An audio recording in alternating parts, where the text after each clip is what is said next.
Hello and welcome to WGTC Radio, the official podcast of entertainment website We Got This Covered. I'm Jonathan Lack. And I am Sean Chapman. And we're back after another 2-week break. Sorry about that. The podcast is not intentionally becoming bi-weekly. Yes. Just been a weird month. Yeah. Yeah, we'll hopefully be weekly again. The easy thing is that school's starting, and school actually gives us more structure to record the podcast. Yeah, and stuff is happening again soon. So. Oh yeah, next week is Gamescom, so we will definitely have, or this week I should say is Gamescom. Yeah. But next week, our next podcast, we will obviously talk about that. We'll probably find out when the PS4 is coming out. Yeah, maybe the Xbox One. Yeah, so there'll be a lot to talk about, and for the rest of the year, hopefully there'll be a lot to talk about. I know November is kind of crazy because I want to devote November to all these Doctor Who retrospective episodes I have planned because it's the 50th anniversary. But November is also when new consoles are launching. Yeah, and like every game under the sun is coming out. And a bunch of movies. Yeah. So. November we are going to be doing 5 podcasts a week. Just kidding. Yeah, exactly. We'll become a daily podcast. Yes. We'll become like The Daily Show, but for random game movie stuff. Yeah, we'll be like The Daily Show, only shitty. Yes. Yeah, and not on TV. Like there will be no relation between our show and The Daily Show. No, none so at any point. No whatsoever.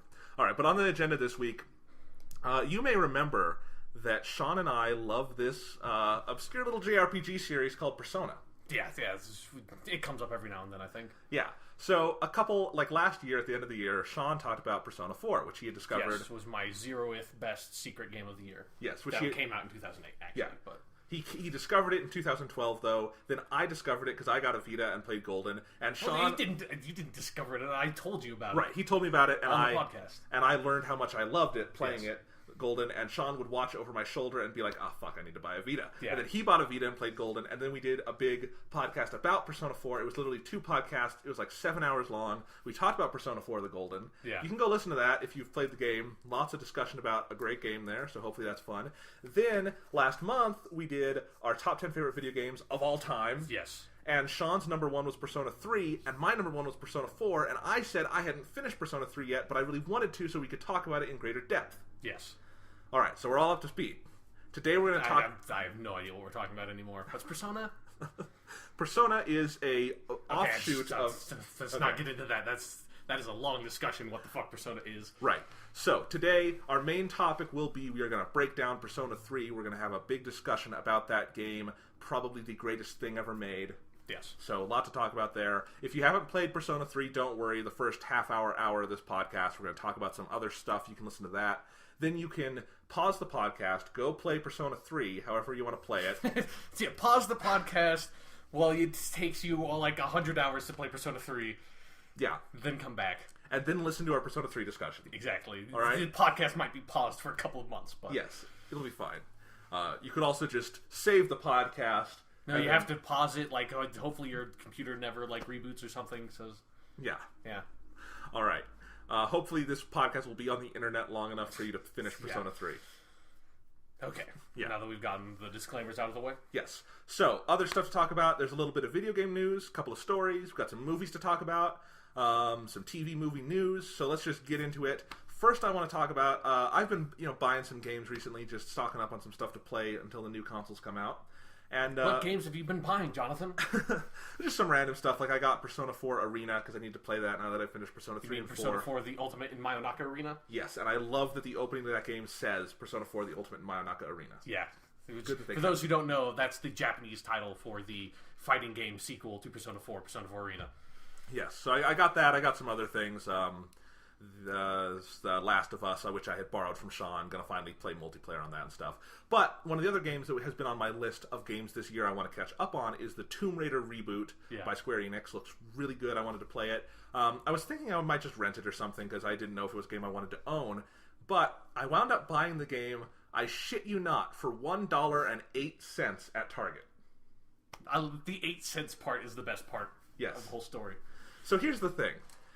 If you've ever bought a game at Target, I'm sorry, because that's a terrible experience. Buying a game at Target is like doing a back alley drug deal. Yeah, it is. Because you go in there, and they don't know shit about those games. They're just kind of randomly arranged. They're all in the glass cases, so someone has to go, like, get a key, pull it out, and I'm like, if you have anything else to buy, like, I'd like to buy these oranges or something, they've got to bring it up to the register with you, and only once money has exchanged hands do you get to enjoy your game. Yeah. It's really fucking weird. Yeah. But anyway, Target had a promotion going on this week where, this is the other thing, their pre-order system, I love how all the big box stores are trying to figure out how to compete with Amazon, because Amazon pre-orders are really awesome and easy. You click your button, and then you know, on that day, my game will be coming. It's the easiest thing in the world. That's the only way pre-orders make sense, is on Amazon. Because you just buy it so you know you don't have to worry about it again, right? Yeah. And that your pre-order price will be guaranteed and stuff. Well, everyone else has their different, like, cards and bonuses and stuff, and it's really skeevy. Target's is super skeevy. You go buy this, like, little card that says Grand Theft Auto 5 on it. You pay $1. Then you can come back on the day Grand Theft Auto 5 comes out, give them the card back, pay full price. You don't get your $1 back. But they will also give you a $5 Target gift card. It makes no sense. But they had a promotion where if you bought one of their pre-order cards for, like, GTA 5, Batman Arkham Origins, whatever, you got $20 off one of 4 games. And one of those games was Tomb Raider. So, the other thing that Target has is price matching. Yeah. And they have price matching to Amazon. And I don't know why they do this, because they obviously can't compete with Amazon's prices. Yeah. So you can always price match to Amazon at Target and get stuff for fucking cheap if you want. So, Amazon that same day had Tomb Raider for $20. So I went in, I get Tomb Raider, and this is the best part. I didn't just grab Tomb Raider. I went in, and all their game aisles were completely empty. Completely. All they had out were the pre-order cards. So I find someone, like the one employee who works at Target, because Target is just like a fucking barren wasteland during the day. And I'm like, do you have any PlayStation games? And he's like, all our games are in the back. And I'm like, why are all your games in the back? And he's like, well, we're rearranging them. Like, okay, do you think you could go back there and find Tomb Raider for me? And he's like, I guess. We just dumped them all in carts. That was the best part. I'm like, well, you should probably be able to find it. I would love if this story ended with him bringing you Tomb Raider for the PlayStation 1, because you apparently asked him, do you have any PlayStation games? And then you asked him for Tomb Raider? Yeah. And that's just what he brought out. That's what you asked for. Yeah, PlayStation Tomb Raider. Yes. It's funny, because I just asked that because I was getting it for the PlayStation 3. Yes. And anyway, so he brings it out. He does get the game, luckily. The back of the case is all dented in, but I'm like, I'm not going to complain, whatever. Yeah. And then, so I'm like, all right, I need to do a price match. And he's like, all right, I got to bring this over to customer service. So brings it over to customer service. She does the price match. It's $20. And she's like, all right, anything else? And I'm like, well, you also have this promotion in your ad this week. And I bring out the pre-order card. And I'm like, I get that for $20 off. And she's like, really? And she scans it all and just does it automatically. And she's like, huh, you just got that game for free. I'm like, she's like, that's a pretty good deal. I'm like, yeah, it is. I'm going to get out of here as fast as I can before you guys realize how good a deal this is. Yeah.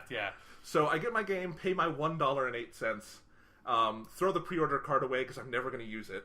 It was for Arkham Origins, which I already have pre-ordered on Amazon. I'm not going to go buy it from Target. Yeah. And so yeah, that's how I got Tomb Raider for $1. Congratulations. I hope you enjoy it. Yes. I think that promotion's also good for another couple of games, so if you hear this podcast, you might want to look into that if there's another game you would like to get for $1 or something. Price match with Amazon. Yeah. Anywho, so... yeah, so I have not played Tomb Raider yet. Hopefully I can talk about that at some point.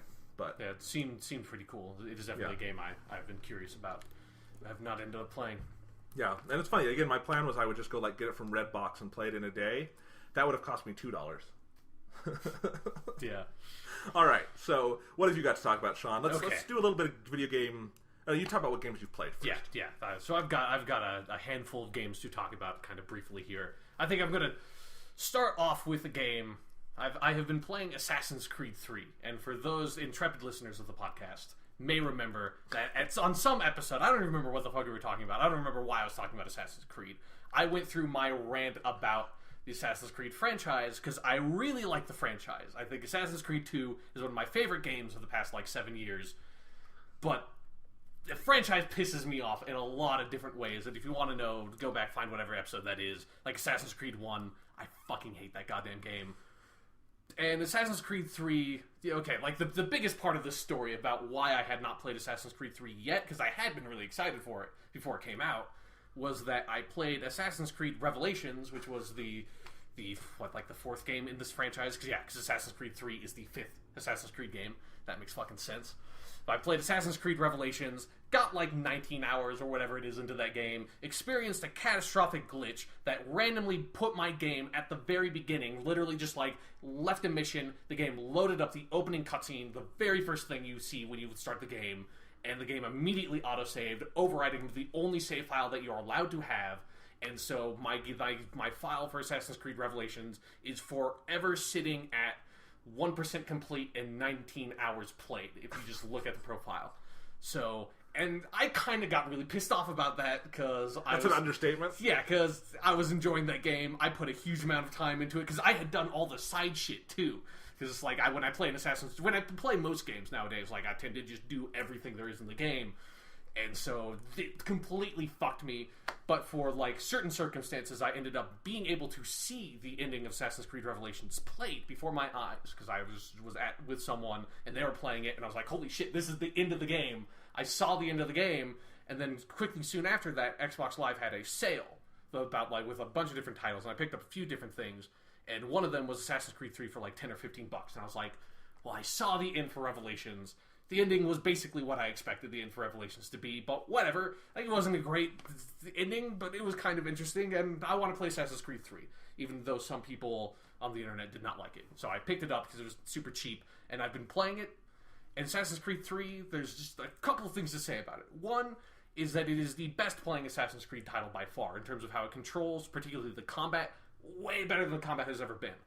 And the ship stuff, because they're like sort of side naval missions, I've only done a few of them because you like don't unlock them until kind of a bit into the game, but those are really, really fucking cool, and so that makes me really excited for the next one, because, you know, for those who don't know, the next Assassin's Creed game, Assassin's Creed 4, the sixth Assassin's Creed game, Black Flag, is pirates, so there's going to be lots of ship-based combat in that, and I'm actually excited to play that one. Yeah, the naval combat's really cool, particularly like the camera. Like, you have your character is at the helm, you know, with like the big fucking ship wheel, and the camera is like right behind him, and that's such a cool perspective to play from, because I played a couple of like Sid Meier's Pirates and stuff that has sort of ship-based combat, but it's always sort of like the camera's really pulled far back and stuff, and this is like you're like right in on the boat. It's really cool.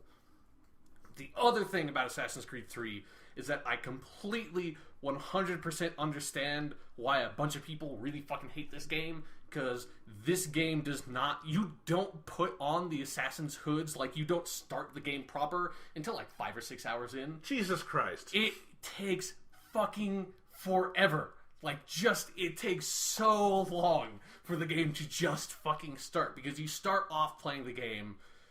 Like, this has gotten around a lot of, like, you know, the main character you play as is Connor, who's this Native American, like half Native American, half, like, English, whatever, you know, whatever, like crazy bloodline it is that, like, it went from, like, Arabia to Italy to England, now to Connor, to eventually be Desmond, since, you know, you, like, experience the history of all these characters through the anime sci-fi bullshit. But yeah, like you play as Connor, this half Native American character, for most of the game, but you start off for like the first 3 hours playing as his father, Hatham, which has like a really dumb twist that is super obvious. I'm not going to spoil it. What is it? I'm not going to spoil it for, I don't know if people want to play this game. But I don't want to play it. Tell me. So, like, they, you know, it's the whole Assassin's Creed franchise is set up where it's like the Assassins versus the Templars. Only that's not really important, because actually it's all about there's this ancient civilization that is the ancient civilization from every sci-fi thing that, like, died mysteriously, and it's like there's just some fragments of their civilization left, but, like, we've discovered, oh, like, what killed them is, like, a massive, like, a solar maximum that ejected solar material from the sun onto our planet and just fucked us. And that's going to happen again, so we have to stop that. And that shit has nothing to do with the Assassins and Templars, which is one of the many shitty things about the stories in these games. But in terms of like the past stuff, it's all about the Assassins fighting the Templars. And when you're playing as Hatham, you're supposed to assume that Hatham's an assassin, because of course he'd be an assassin, a Templar. But he's actually a Templar, and it's super obvious because throughout, like, you play as him for like 3 hours, you have a bunch of missions as him. And you're like you move to the new world, you're recruiting all these people, and it's like, but they never say the word assassin. They always refer to it as the Order, and it's like, well, he's a Templar. Like, it's so obvious because they so tiptoe around saying assassin that's like, of course he's not an assassin. And so then you play as Connor and now have to go kill Papa Hatham. But yeah, like, the game just, it takes forever to start. But once it does start up, you know, like, I really like the setting. That's like, there aren't any other games set in the Revolutionary War, you know.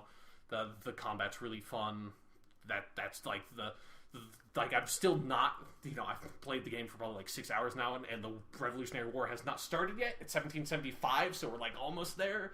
You know, George Washington has just been appointed commander-in-chief of the army, but we haven't declared our independence.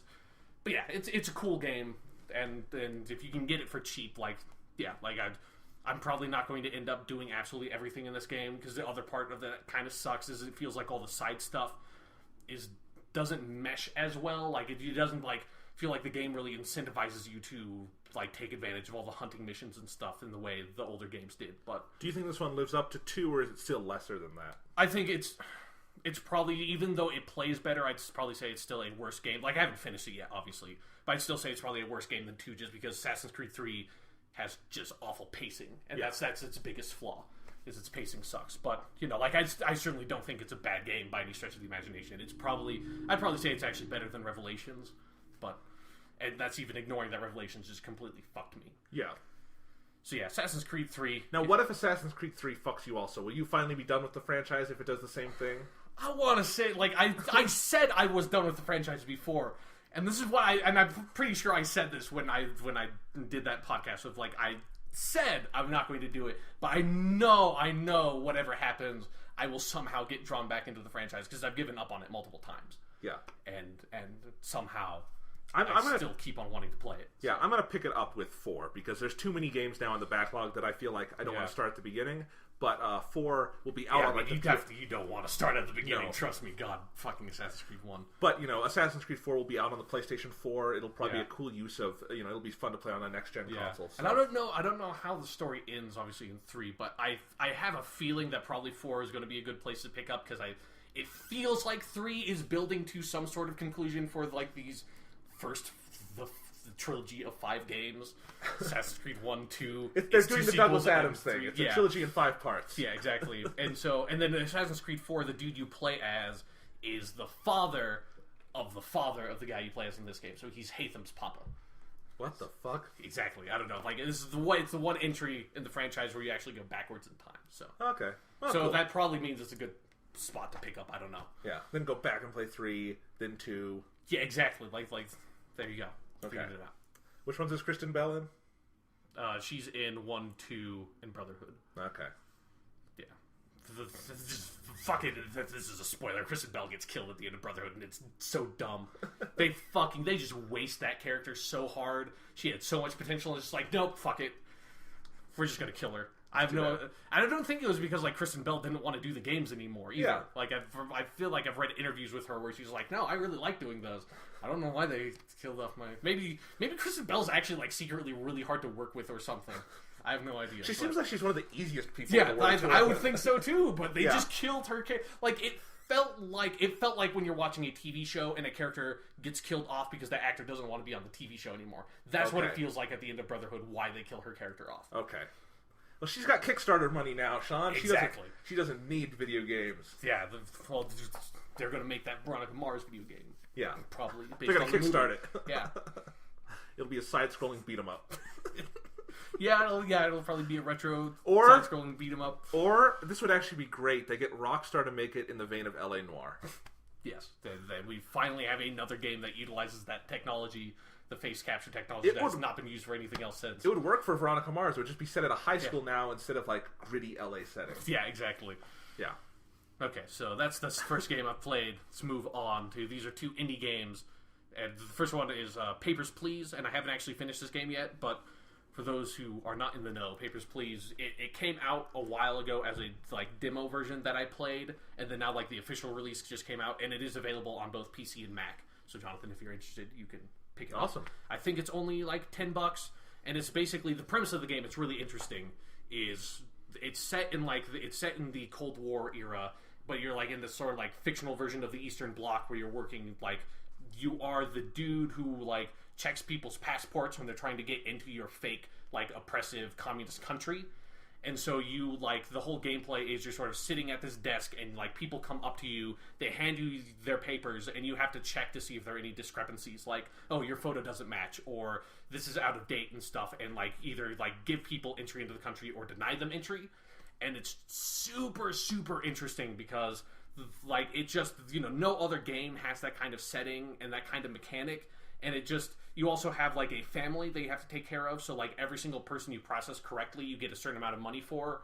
And then like you get like 2 strikes or whatever. But if you start processing people incorrectly, they'll take money from you. So you have this incentive to do everything right.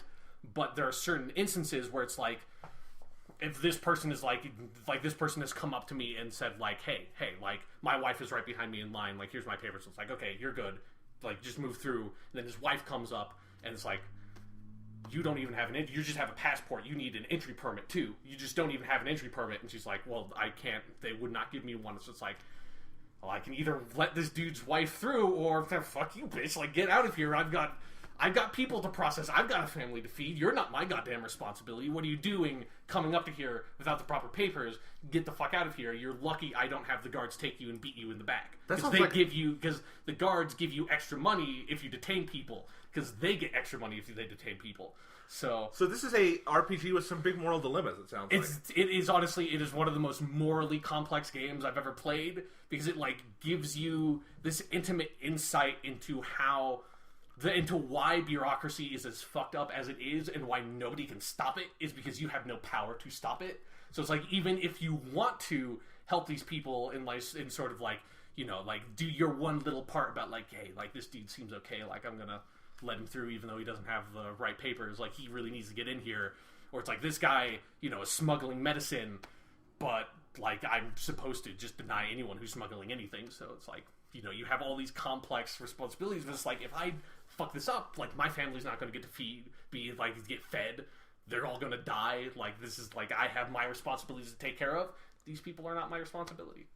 It's super interesting, and I'm looking forward to finishing it because it seems like there is also sort of like an overarching story. I think like people have said there are multiple endings. So yeah, nice. I just looked it up. It is $9.99 on Steam. Yeah. I will have to get that. Yeah, it is really cool. And then I need a new game to play in biology class, listening to lectures. Yeah, exactly. And the craziest thing about Papers, Please is that it has all that like moral complexity, but then like just the basic mechanic of like processing people's papers is really addicting and fun too, because it's just like, you know, like you have to just get through this process because you only have so much time to do it in a day. So it's like you want to move through as quickly as possible, but it's like you have to like check. It's like, oh, is the issuing city correct? Is the date of birth correct? Like and every time, like every day, like new layers get added onto it. So it's just like it gets so much more complex. Where you like have to like find some way to just process these people super efficiently. It's really fun. Nice. So that's Papers, Please. And then the other indie game I've played, and then I've actually finished this. I just played it yesterday because it just came out yesterday, I believe. Is a game called Gone Home, which is the first game from this like new indie company, Fulbright, which is made by a bunch of people. I think that worked on BioShock 2. And it's basically the premise of the game is you play as this girl, Katie, who has been, you're like 20-something years old, and you were just like on this like year like trip around Europe, you know, like sort of a study abroad kind of thing. And you've just come home to your family, your mom, dad, and younger sister Sam. But when you arrive at the house, like nobody's there, and there's this mysterious note on the door from Sam that says like, "Hey, I'm sorry, I'm not here. Don't try to find me," or whatever. And you're like, "What the fuck happened?" And you go into your house, and it kind of has this sort of haunted house vibe. And the whole game, it's sort of like an adventure game where it's all from the first person perspective. You just like look around and examine the environment to try to figure out what happened, what's going on, like why your family's not here. And while you're doing that, occasionally you like get like journal messages read to you by Sam, and so you're sort of like piecing together this story. And it's a really, really interesting game. Like I definitely 100% recommend picking it up because the story's really interesting, and like your ability to piece it together, and like it just like there's so much attention to detail in the house. And this one is also available on the Mac and the PC. It's so exquisite. Like there's just so many little details. It's set in 1995, nice. So that's kind of cool. So like you'll just like run into like like they have like these like VHS tapes that they've recorded with just like labels. It's like X-Files season 1, episodes 1 through 4. There's like my favorite part is when you get into your parents' room and they have a TV in their room with a VCR, and then below that they have a bunch of like movies on tape. And I just love like looking at, you can like tell which movie is like the dad's movie and which movie is the mom's movie. There'll be like a Pride and Prejudice, and then like there'll be like Andromeda Strain or something. It's just like in the there's a lot of really great like handwriting, like high resolution captured handwriting on stuff that it's not like it's a font. It's like someone actually wrote like a letter or something, and like they put that image into the game. It's really cool. Like the one thing I think it's been like, cause the reason I got it is because I like when it came out, it got a bunch of like 5-star and 10 out of 10 reviews. I don't think it's that good. Like I think a lot of people are really overhyping it because it's really like different. Like there are definitely some flaws I think in the story aspect of the game, but like the experience is so interesting that I definitely recommend picking it up. I just wouldn't recommend going into it thinking it's the greatest thing of all time. Go into it thinking like this is a really cool game. Right. And if you're someone who is not into games that aren't like sort of like challenging and mechanical, this isn't the game for you. You know, it's not like, this is more of like if you really like Journey or something like that. This is more a game in that kind of vein where there's not a lot of mechanical complexity. It's all about uncovering the story and finding the story interesting. Yeah, that sounds like fun. Yeah, it's a really, really cool game. Okay. I have a game to talk about. I forgot. Okay. What is it? I played some of the Final Fantasy XIV beta. Oh, the Realm Reborn Realm online. Reborn? Yeah, the PS3 beta launched yesterday, Friday. We're recording this on a Saturday. We're putting this out on Monday, so any date discrepancies, like if tomorrow, the Xbox One becomes the Xbox 720 or something. Yeah. We don't know that yet. But anyway, let's see. So yeah, I got into the beta, and I've been curious about this just because they put so much work into remaking this disaster game that I wanted to give it a shot, but I didn't want to pay for it. Yeah, makes sense. Yeah, so I got into the beta, booted it up on the PlayStation 3. It's really interesting. I wonder if the actual PlayStation 3 version will be different, but the beta is basically just the PC version of the game running on a PlayStation 3. Like when you go to sign in, it basically uses the PS3 web browser. No. Stuff like that. When it downloaded a big patch for the beta, it didn't do it through the PS3 download client that we're all familiar with. Yeah. The sort of black screen with the white bar. It did it just through an internet browser window. Huh. So that was kind of interesting. Get into the game. It looks really nice for an MMO. I mean, it basically looks graphically on par with Final Fantasy 13. Huh. So while that's further back for this generation, you got to remember an MMO isn't going to look like it was made today. Graphically, the graphics have to be back a little ways because it's a lot of people are playing it. Yeah. So it looks pretty nice. The narrator is awful voice work, so that's a little... But it's like the only voice work in the game so far as what I can tell. It's all text-based.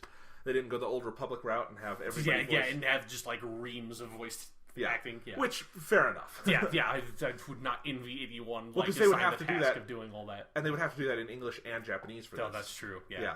So I imagine just the translating work alone was a lot. But anyway, so I get in. The character creator was a ton of fun. I had so much fun building my character. Got this like giant ogre guy. And it was a lot of fun. Like there's a lot of options. I don't even know if you can. Can you make a Moogle or whatever the fuck those shitty, those little guys, Final Fantasy bullshit, like the things that killed Final Fantasy. I don't know. One of the many things. Yeah, but anyway, there's like 5 races. Moogles. What was interesting, I thought about the character creator too, that there's a lot of mythology built in. Like I almost picked a different race of character just because I liked the backstory on it. Like they were the original race and they were eradicated by the human race. So you feel like they're Native Americans. Yeah, they're Native Americans basically. So that was kind of, you don't usually see that in a game. That was kind of an interesting race. Each race has different classes and stuff. They all have a different patron god you have to pick. I picked Rogar, god of destruction. Seems appropriate for you. Yeah, got a big battle axe for my guy. It was fun. And then I got into the game and played about 20 minutes and turned it off in horror because I could not figure out how to do even something as simple as talk to people. Because, again, when I say this looks like it's a PC game they just slapped on the PS3, I fucking mean it. There's so much shit on the screen. There's like this tiny window in the middle where you're actually playing.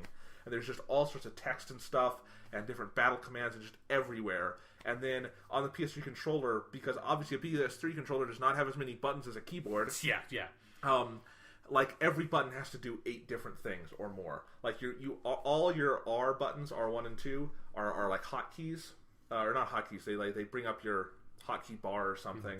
and then I don't know how you assign things to that bar. I couldn't figure that out yet. And then, like, it was just super confusing. The only thing I could reasonably figure out how to do was move. Those are the 2 sticks. Other than that, like, oh god, it was tough. And, like, just moving around, it was, like, really confusing, and I just was so overwhelmed, I turned it off, and it was like, maybe this game is fun, but it was like, I got into it, and it was, for one, it feels very, very much like the first thing you do in World of Warcraft, which is, I mean, it's very MMO 101. Yeah. You get in, you have to go talk to someone, and then go join a guild.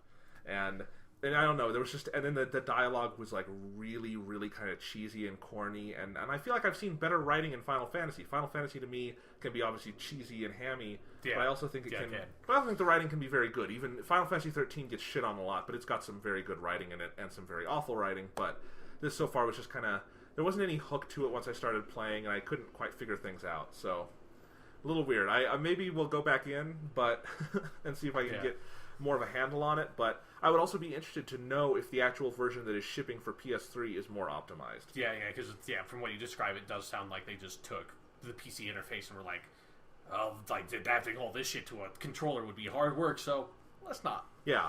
So, maybe if I boot camp my computer or something, I could play it on that and have fun with it, but I don't know. Yeah. Yeah, so that's Final Fantasy XIV, A Realm Reborn, review of 20 minutes of gameplay. Yeah. Well, 20 minutes of, like, making a character and realizing, oh god. Yeah, this is too much. But then I did like, my favorite thing about the game so far, they just have that main awesome Final Fantasy menu screen music on the menu screen and character creator. So I got to listen to that for like 20 minutes. Like that song. Awesome. Yes. So, yeah. Yeah, I hope that every battle ends with, like, what's the battle theme? Yeah, that. I almost did something completely different from like an old kids TV show. I think I was about to do the DuckTales theme. Someone should make a modded version of Final Fantasy that has like life is like a hurricane, just like plays every single time you win a battle. That'd be awesome. DuckTales Remastered did come out this week, and it's apparently terrible. Yeah, hey, most NES games aren't that good if you go back to them. It's not surprising. And then because I actually watched a lot of videos of DuckTales Remastered, and it's like they got like the original voice actors back, but like the dude who voices Scrooge he's so old that it's just like, oh my god, dude, like it's sad. Yeah, it's just like you needed to get someone else to do this voice. Like this guy's just too old to do voice acting anymore. Like he's like 90 something years old. Oh jeez. It's just like holy shit. Like it's cool that they got him back, but it's like when you're thinking about the actual product, like he's too old to do voice acting. He doesn't even sound like Scrooge anymore. Yeah, it kind of just makes me want to go watch DuckTales. Yeah, exactly. Because DuckTales was a great show. Woo! Yeah. Alright, so anyway, let's talk some video game news, Sean. Alright. Big thing that came out in our break since the last podcast is we got some more Xbox One policy reversals. Yes. Yay! We need to have like a jingle for this. Xbox One policy reversal, yay.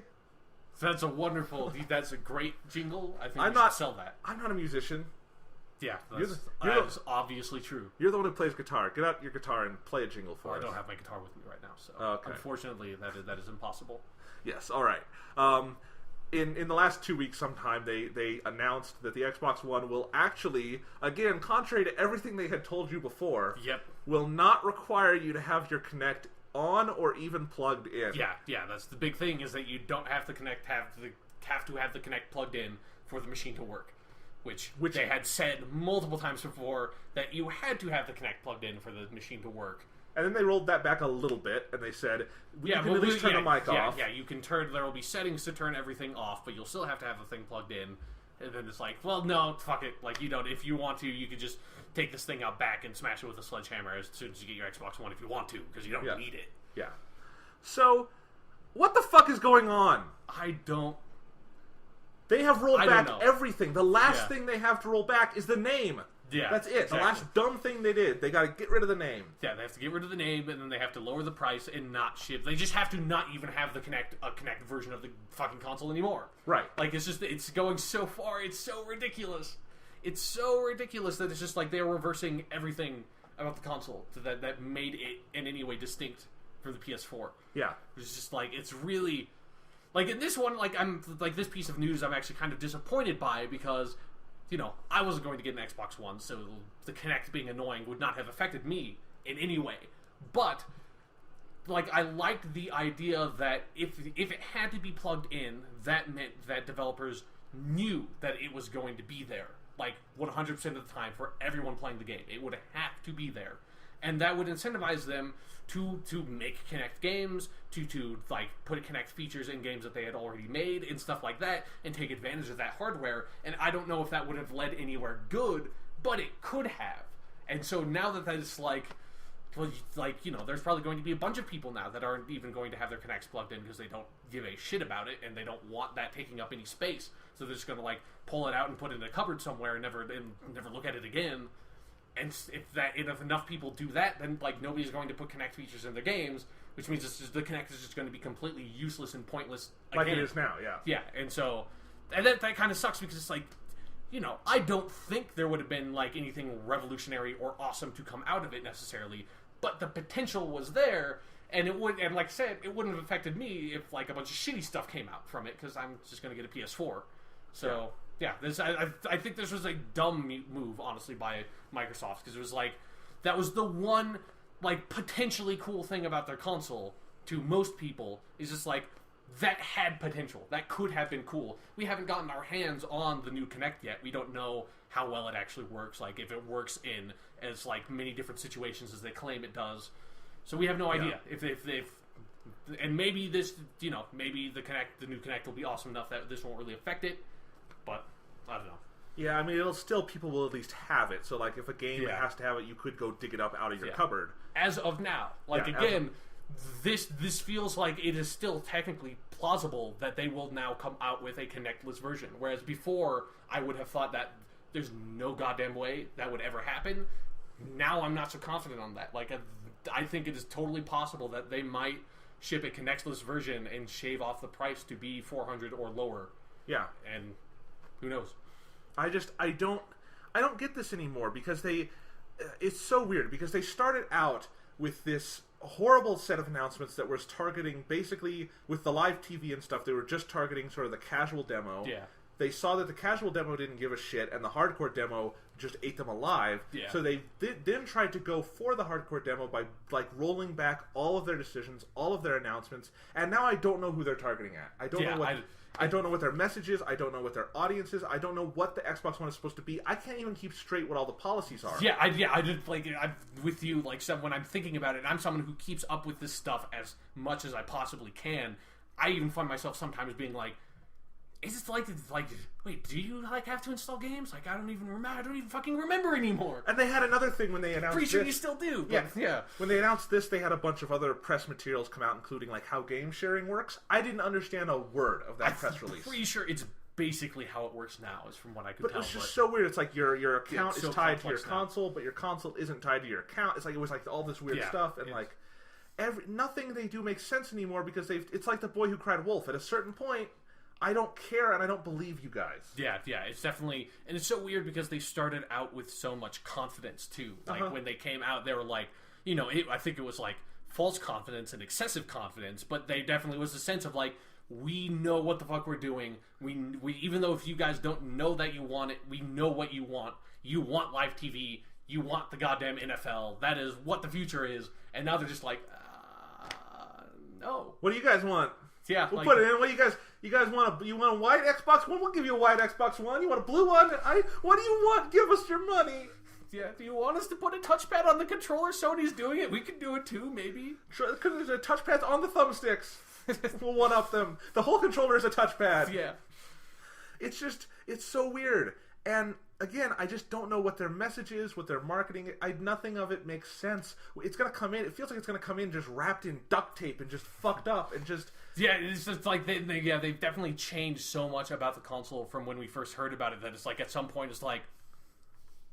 I wonder like how many of these changes are going to require like specific hardware stuff changing within the box itself. Yeah, like, I don't know. It's so crazy. I'm like, you know, I was talking to my brother about this, who is much more of an Xbox apologist than I am, and he was like, I like that term, Xbox apologist. Well, because what he said was like, well, isn't it at least cool that they're, you know, listening to their fan base? And I'm like, no, not really, because if they were listening to their fan base, they wouldn't have done this in the first place. No, if they had any idea what people wanted out of this console, they wouldn't have done all that shit in the first place. Like, right? Yeah, like I've heard that argument too, and it's just like. it's like you know, I've made this comparison before about like the Xbox One. It's almost like this like abusive or clingy girlfriend kind of thing, where it's just like, yes, like it's nice that you're trying to change, but why would I go for you when there's this other console / girlfriend that wasn't a problem with to begin with? Like that was never an issue. I never needed her to change because she never like threw a glass bottle at me or something, you know? Like it's like I'm like, it's nice that you're getting anger counseling or whatever it is. But that doesn't mean I want to be in a relationship with you anymore. Right. I'm happy for you. I'm sticking with Sony. Right. It's the perfect comparison, because that really is what it feels like. Is like, you know, Sony knew what we wanted right off the bat, and that indicates to me as a consumer that my purchase will be validated for the long term, because they will probably keep knowing what to do. Xbox has had no idea the entire time, and they're just ripping off Sony. Yeah. That's not a good indication for the future. Yeah, exactly. So I just don't get it. Yeah, confidence still not high with the Xbox One and Microsoft right now. No, and I am super interested to see how each console sells when it comes out, because I feel like for all their attempts with the Xbox One to get that casual market with their live TV and stuff, I think the name of the console and everything else about it is just so muddled, and now all this other stuff, I think they've lost whatever messaging they were trying to have, and we'll see what happens. Yeah, like, and I don't even know if, like, as far as like the wider public perception is concerned, I don't know if they're ever going to be able to shake off all the shit from like E3, because that was so, you know, so intense and immense, just like how much backlash there was against that like I know for sure that creeped out into the larger audience. The Jimmy Fallon show did the thing. Exactly. And so it's like, there are like people are like the people that you wouldn't necessarily expect to know about any of this will know a little bit, will have heard something about how the PS4 is better than the Xbox One, because so many people talked about it back then, and now like there's nothing really to talk about. Like, you know, not having to plug into Kinect is not really big news. Like, it's not interesting. It's not something that I'm going to have a conversation with someone about other than you on the podcast. Yeah, for instance, that's not making headlines on CNN. The E3 stuff was making headlines on CNN. Exactly. And, you know, it's just interesting. And I feel like the PS4 has not had any backlash so far. Everyone's been happy with it. Everything's been, you know, sunshine and roses for that console on its entry path so far. But, I mean, has any console had this much of a lifespan before it even comes out? No. Considering the Xbox One? The Xbox One has a history, and it's not even out yet. Yeah, exactly. Like, it feels... Like, it honestly feels like the Xbox One has gone through, like, what is effectively with the 360, it went from, like, having blades to the new Xbox experience. The Xbox One already did that with, like, all the crazy policy changes that have happened. It's like, it got a huge firmware update, and we haven't even gotten the console yet, but we still know about it. Like, that's one of the dumbest things about all of this, is we didn't need to know about, like, half of this shit in the first place. It was all Microsoft just shooting themselves in the foot, not, like... if you could have snuck out some of this stuff at some point instead of just like way like, you know, back fucking before E3 dropping this huge policy thing saying like all this shit that everybody hates and just like being right in your face about it before those policies were obviously even finalized. So yeah, really dumb. All this stuff's so dumb. It's just so weird. Like I'm excited for Gamescom to see how those presentations are going to work out, like what sort of the tone is going to be for Microsoft there, like if they're going to come out and just be like, sorry guys, like, hey, because, you know, we haven't had a really big Microsoft thing since they've done all this stuff, so I want to see a stage presentation of like who, you know, like who the fuck now is going to come out for Xbox and just be like, we fucked up, please come back, like, whatever it is. We love you guys, we do. Give us your money. All right, let's talk about some movies. Okay. Sean, I've seen a bunch of movies recently. We like to sometimes check in and be like, you know, what movies have I seen? What was good? What was bad? Mostly just bad. I have to go back to the Wolverine, basically, to talk about the last good, like, big movie I saw, and I've seen one good kind of independent thing in the last couple weeks. But it's been a while, and I'm just going through my list of reviews that I haven't talked about since last time. Two Guns, giant piece of shit. I hated that movie so goddamn much. I have a question about Two Guns. Are there more than 2 guns in the movie? There's like 3,000. There's guns everywhere. That's a shitty title for that movie. That's the first line of my review. Two Guns is a terrible name for a movie. Oh. Yeah. That's interesting. Yeah.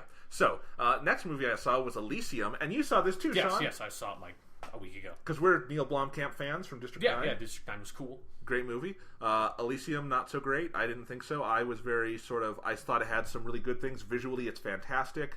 It's got some decent action, even though I think it's really heavily video gamey. Like, this movie feels like it wants to be a video game to me half the time. I can see that, yeah. But I still think it's well done. It's decently acted, even though I have some problems with all the characters. But what do you think of it? I mean, I basically agree with all of that. Yeah, like, it's definitely, I enjoyed it. Like, I don't think it's great. Like, I don't think it's as good as District 9. My biggest problem with it is that I think it really lost focus at like a certain point in the movie where there's just way too much going on. There are too many characters given too much emphasis. You know, you've got like, because it's like it felt like, you know, the movie is supposed to be about Matt Damon's character, and then like his girlfriend or whatever, like the girl he fell in love with when he was a kid, and her daughter. Like, that's supposed to be the story. Then you've got, like, the Kruger dude or whatever, and he's got his whole thing. And then you've got Spider and his whole thing going on. And then you've got fucking Jodie Foster in Elysium with, like, the weirdest side plot that feels like almost this entire part of the movie could be cut out. Yeah, Jodie Foster does nothing important. Yeah. And she's like the headline star, her and Matt Damon. Yeah. And she's useless. Yeah. And Jodie Foster's awesome. Why did you waste Jodie Foster? Yeah. So, yeah, the movie really loses focus. But, yeah, I think the action's good. Honestly, like, I think it's an okay, like, a decent movie. Like, it's worth a rental, I guess. I don't think it's necessarily something you should go to have to rush out to the theater for. No, and I don't even know if I'd go far enough to say you even need to see it, because just go watch District 9. Elysium is the plot of District 9, where you have a guy, he's kind of... this guy is portrayed much more, you know, positively than the Charlton Copley character in District 9, who is sort of a bad guy when that movie starts. But anyway, he's got a criminal history. He's not the best guy in the world, but he gets this deadly affliction. He has to go to the other side of the haves-have-not equation to fix his affliction. To get there, he enlists the help of a parent and child. Then he sacrifices himself for the parent and child and saves the world and destroys the have-have-not barrier at the end. Except for like in this movie, you know, they have like the metapods that save everybody. It's like the situation at the end of this movie, there'd just be rampant overpopulation and we'd all die anyways. Yes. It's one of the problems. It's got the same problem that District 9 has in terms of like its allegory stuff, where it's like, well, at least this is like, you know, ties into my personal beliefs on this kind of stuff. It's just like, this is like the situation that has been created at the end of this movie isn't necessarily like fantastic. I don't think like it's. And it does. Certain aspects of it don't even make sense for Elysium, but yeah. No, and what I was going to say is that my bigger problem is that the allegory in District 9 mostly worked for me. I liked it. I thought it actually said some more nuanced things, not necessarily about apartheid, but about just basic ideas of freedom and equality and you know, relations and stuff. I thought it had some interesting nuance to it. This movie has no nuance whatsoever. I don't even know if you can call it allegory. It's just the current illegal immigration situation. I mean, I would honestly say I feel the same way about District 9 in that aspect that I do Elysium. Like, I think they are both so obvious and heavy-handed with that aspect of the movie that I don't think like either of them handle it well. But it doesn't bother me a whole lot. Yeah, at least because most stuff doesn't. Well, at least it's trying to, I guess, because most stuff doesn't even bother to try to relate stuff to current issues. Right, and that's I think one of the first things I said in my review is, you know, you gotta Neil Blomkamp tries to make socially conscious sci-fi. That's good. Yeah, there's no downside to that, but it's really heavy-handed. Yeah, and I think to me it's more heavy-handed in Elysium, and I think the message is much more muddled to me too by the end. And I just, I didn't really... There were parts of this movie I liked, but overall... And one of my biggest problems, honestly, was that I thought District 9 had the advantage of Charlton Copley doing a great performance and having a protagonist that, to me, was really interesting, three-dimensional, had a really clear arc. Yeah. While Matt Damon is a great actor, his character is not a character. He's just a blank. He's just a guy. He's just a dude. There's nothing we know about him except he doesn't want to die. Well, whoop-de-fucking-do. Most people don't want to die. Yeah. So it's like he's got no character. I never felt even mildly invested in him. And so when he gets to the end and all the big shit goes down, it's like, don't really care. Yeah. And that's the biggest problem to me, is that even District 9, if you don't like the allegory stuff, I think you can be carried through by the Charlton Copley character. I agree. Yeah, the main character in District 9 is a lot more interesting. What do you think of Charlton Copley here? Like, was he Kruger? Yeah, he's Kruger. Yeah. I just, like, it's been so long since I saw District 9, I didn't remember.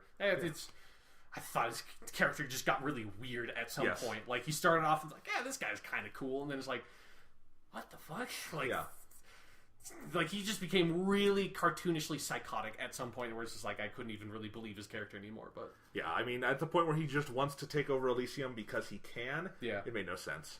But hey, when his face got blown off and they had to reconstruct it, that was a cool effect. It was like, I think it was stop motion. Yeah, it looked cool. Yeah, that was.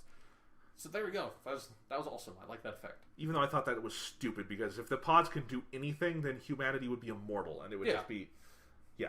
I mean, we'd be. I think people are like clearly within the context of the movie, people are really underestimating the utility of their own pods. Because if your face can get blown off by a fucking grenade, and you can wait like 10 minutes and then chuck the dude in the pod and he comes out fine with a beard, like there we go. Yeah, have the beard come back. That's a good point. Yeah, I don't know. Oh well. Let's see, what other movies have I seen? I saw the Linda Lovelace biopic, the star of Deep Throat, the porno. Yes. They don't know why they made that movie. It was a piece of shit, and it had no reason to exist. I think that probably could be an interesting story to tell on film. Mm-hmm. But honestly, you would probably learn more about the subject of the movie by going and watching Deep Throat online. Yeah. It was really... Go. Recommendation by Jonathan, go watch Deep Throat. No, that was not my point. All right. Woody Allen's new movie is out, Blue Jasmine. It is fantastic. One of the 2 or 3 best movies I've seen this year. Go see it. My review is online. Don't want to get into too much depth here. Cate Blanchett is in it.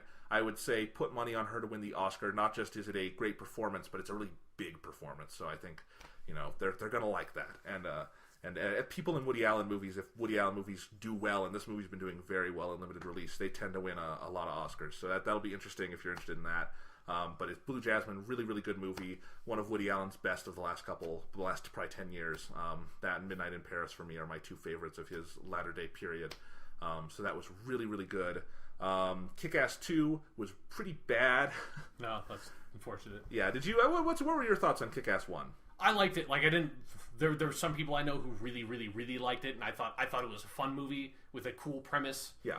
And I enjoyed it, and I thought when the Kit Girl was in the lobby and then the theme from Fistful of Dollars comes on, I thought that part was really cool. Yeah, I think like that literally is the thing I remember most from that movie, because I feel like I tell this story every time I talk about this movie. I literally watched A Fistful of Dollars a day before I saw Kick-Ass. Nice. So it was like, as soon as that theme came on, I'm like, holy shit, what the fuck?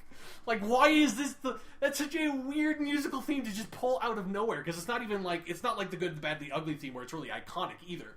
Like, it's relatively obscure. So, yeah. Really weird. So Kick-Ass 2, though, and I actually think almost 100% what you just said about Kick-Ass, where I think it's been really unnecessarily deified since it came out. Like, I saw a bunch of Kick-Ass 2 reviews saying it doesn't live up to the masterpiece that was Kick-Ass 1. Kick-Ass definitely has this sort of, like, since it appeals to a very, like, nerdy, geeky side, but it has, like, this, like, serious, gritty kind of aspect to it, too. People really love it. Like, people eat that shit up. So. But I don't think it even is. I don't even think that movie has the ambitions to be a masterpiece. I think it's exactly what it wants to be. And it's a really fun, clever, smart superhero, movie. Yeah, like I said, it's just like it's the kind of movie that people will obsess over, even if it doesn't deserve it. Right. And I thought it was interesting, and I think more than anything else, Kick-Ass 1 was vulgar and violent, but with a clear thematic satirical point. Kick-Ass 2 is vulgar and violent, but much more tame, I should say. It feels like a direct-to-video movie. Much more tame, but without that thematic point. Like, the thing about Kick-Ass 1 that I kind of loved was that it made it very clear that while you can have fun with these characters, you're still supposed to view them as clinically insane. Like, you're not supposed to look at Big Daddy, the Nicolas Cage character, and say, he's a good father. Yeah, no, definitely not. That's not the attitude of the movie. But you are absolutely 100% in Kick-Ass 2 supposed to look at Hit Girl and say she is a hero, and she is sane and good for doing what she does. When what you really should be thinking is, this poor girl had her life destroyed by an abusive father. Yeah, by Nicolas Cage. You don't even have to say abusive father. Right, it's Nicolas Cage. And so this whole movie is this really earnest, like, overdone story where it's like she goes to high school and she decides to give up the mantle of Hit Girl, but then she, goes through this arc of self-discovery and realizes she has to be Hit Girl. And I think that could work, and that's true to the character if at the end you viewed it as she's still kind of insane. Like, you just say, because I didn't know anything about the plot to this movie, but, like, Hit Girl in high school where she, like, discards the mantle of Hit Girl, but then, like takes it back or whatever. It just all of a sudden makes me think of, like, the plot of Carrie, only with Hit Girl instead of Carrie, where, like, she's at prom, thing gets dumped on her, and she's like, Okay, fuck you people, and just kills everybody. That actually is it is Carrie without the killing. I kind of want to see this movie. Yeah, that's actually... Oh, wait, without the killing, you said? Well, she does other stuff that is violent to the girls who make fun of her. That sucks. But that's not Hit Girl. I Hit know. Girl would just decapitate all of them. I know, and I agree. But the best parts of Kick-Ass 2, bar none, are the stuff with her in high school, because it's sort of this Mean Girls-esque parody of, like, Mean Girl teenage culture, but with Hit Girl at the center. And then, of course, she gets, like, not... It doesn't happen at prom, but she goes on her first date and gets made fun of by the girls. Something bad happens, and then she gets her revenge and becomes Hit Girl again. But it's sort of funny because Chloe Grace Moretz is playing Carrie in the Carrie remake. That's true. Holy shit. That's true. So it's kind of funny. There, I'll just watch the Carrie remake. Hopefully that's good, and then we'll just pretend that she's Kick-Ass. They're not Kick-Ass. They're Hit Girl, only with telepathic powers. Yeah. And then the rest of Kick-Ass 2 is really awful too. It's really weird. It feels like a reboot. Like, it seriously does. It has almost no continuity connections to the first one. Like, the first one ends with the Chris D'Amico character, his dad gets killed, and then he gets killed. He gets shot out of the window with a fucking RPG. Right. And he swears revenge on Kick-Ass and becomes the motherfucker at the end of movie 1. Well, it takes 45 minutes in Kick-Ass 2 for him to become the motherfucker. Huh. They roll all that back. So he's mad at Kick-Ass, but he's not doing anything. And then it's not until the third act that he actually starts doing stuff. Oh. So most of the movie is just Kick-Ass. He has a new team of superheroes with him, and it's sort of like a new origin story for that team. Jim Carrey is sadly totally wasted. He's really, really fantastic in his 2 or 3 scenes. And then he leaves, and it's stupid. And anyway, but yeah, so and then at the end... the motherfucker and Kick-Ass fight, and it's bad. It also looks super cheap. When I say it looks direct to video, it looks direct to video. It had the same budget as Kick-Ass 1, but where Matthew Vaughn I think was really good at stretching that budget, Kick-Ass 1 does not look cheap. It just looks smaller scale. Yeah. Kick-Ass 2 looks cheap. I mean, the final fight is like 2 groups of superheroes fighting in a warehouse, and it is the cheapest thing I've ever seen in a big budget release or a big studio release. So. Yeah, it's not very good. It's been savaged in the reviews, understandably so. But another movie that's been savaged that was not nearly as bad as I expected to be, though, is Jobs, the Steve Jobs biopic starring Ashton Kutcher and Josh Gad. And there were things about this movie I genuinely liked. I thought it didn't do anything revelatory or super insightful about Steve Jobs. But, I just saw that Linda Lovelace biopic, and the thing I hated about that was that it had no interpretation of its subject. It just presented some scenes from Linda Lovelace's life. That's not interesting. Mm-hmm. If you're going to do a movie, I feel like you have to know what was this person significant for, why were they able to be significant, and can you present that in an arc where dramatically it feels significant? And I think the Jobs movie does that. It hits those main notes that it's like if I have a rubric, it hits all the notes on the rubric. Doesn't get an A, maybe it doesn't even get a B, but it gets that C. And, Ashton Kutcher is actually really good as Steve Jobs. He is a little overly mannered, like impersonating the mannerisms of Steve Jobs too much here and there. But overall, it's a good performance. Honestly, the biggest problems with it are the first 20 minutes, Steve Jobs is Jesus. Like, literally... That's one of the things I'm most worried about with this movie was just, like, looking at him like, this is going to be too... Steve Jobs is our literally the first savior. It starts with him doing the iPod reveal is the first scene they do, and literally he is basked in halos of light. His reflection is shown in the back of the iPod, the silver back, and that's how the movie starts, is you seeing his reflection and then it flashes back. So he's bathed in halos of light, everyone applauds wherever he goes, and then it goes back, and for some reason the heaviest portion of deification is before he does anything. Yeah. It's like when he's in college, and literally there is a scene where classical music is playing that he's hearing in his head, and he's dancing through fields of wheat, like a Terrence Malick movie. Oh my god.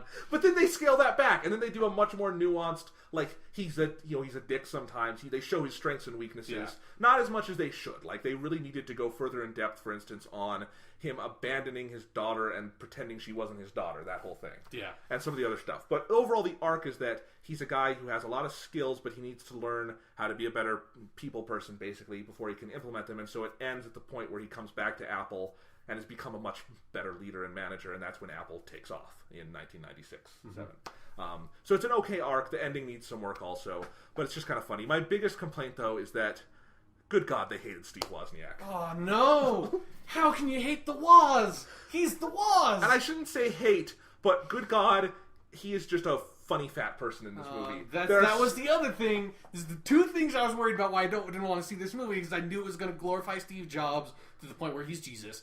And then I knew they weren't going to make the Woz Jesus, when the Woz, he should be Jesus, because he's the fucking Woz. Yeah. Steve Wozniak. You know, they showed that Woz invented the Apple I and II, but they don't put enough emphasis on that, and what just a big accomplishment that was for him. No kidding. They really, and I understand it's the Jobs movie, they focus more on Jobs' side of that, which is important, but I think Woz's was more important. Yeah, like, why isn't there, like, why is this even a Jobs movie? It should just be called The Woz. That would be great. And I think Josh Gad actually could be a really good Steve Wozniak. When it's just a regular dramatic scene, he's good. His last scene in the movie is poorly written, I think, but he delivers it really well.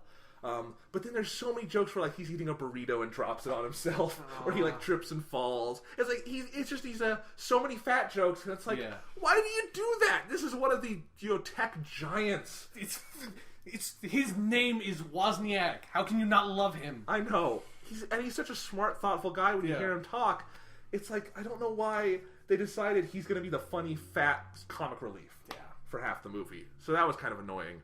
But there were things I liked about it, and maybe it was just because I had seen so many bad movies leading up to Jobs, and I did not want to see this movie so much. I kind of enjoyed it in parts. But again, once they calmed down and Steve Jobs is not Jesus. I mean, for that, once he was in the fields of wheat, I expected that how they would depict his firing from Apple in '85 would be he would get crucified. and then in 1996, when they bring him back, they would roll back the rock. Jobs would be in there. He'd have a beard. He'd shave the beard off and be like, let's go. So, I have come back to give you the iPod. Save humanity. But, so, I'm a little disappointed they did not go through with it and just have Steve Jobs get crucified. Anyway, let's see.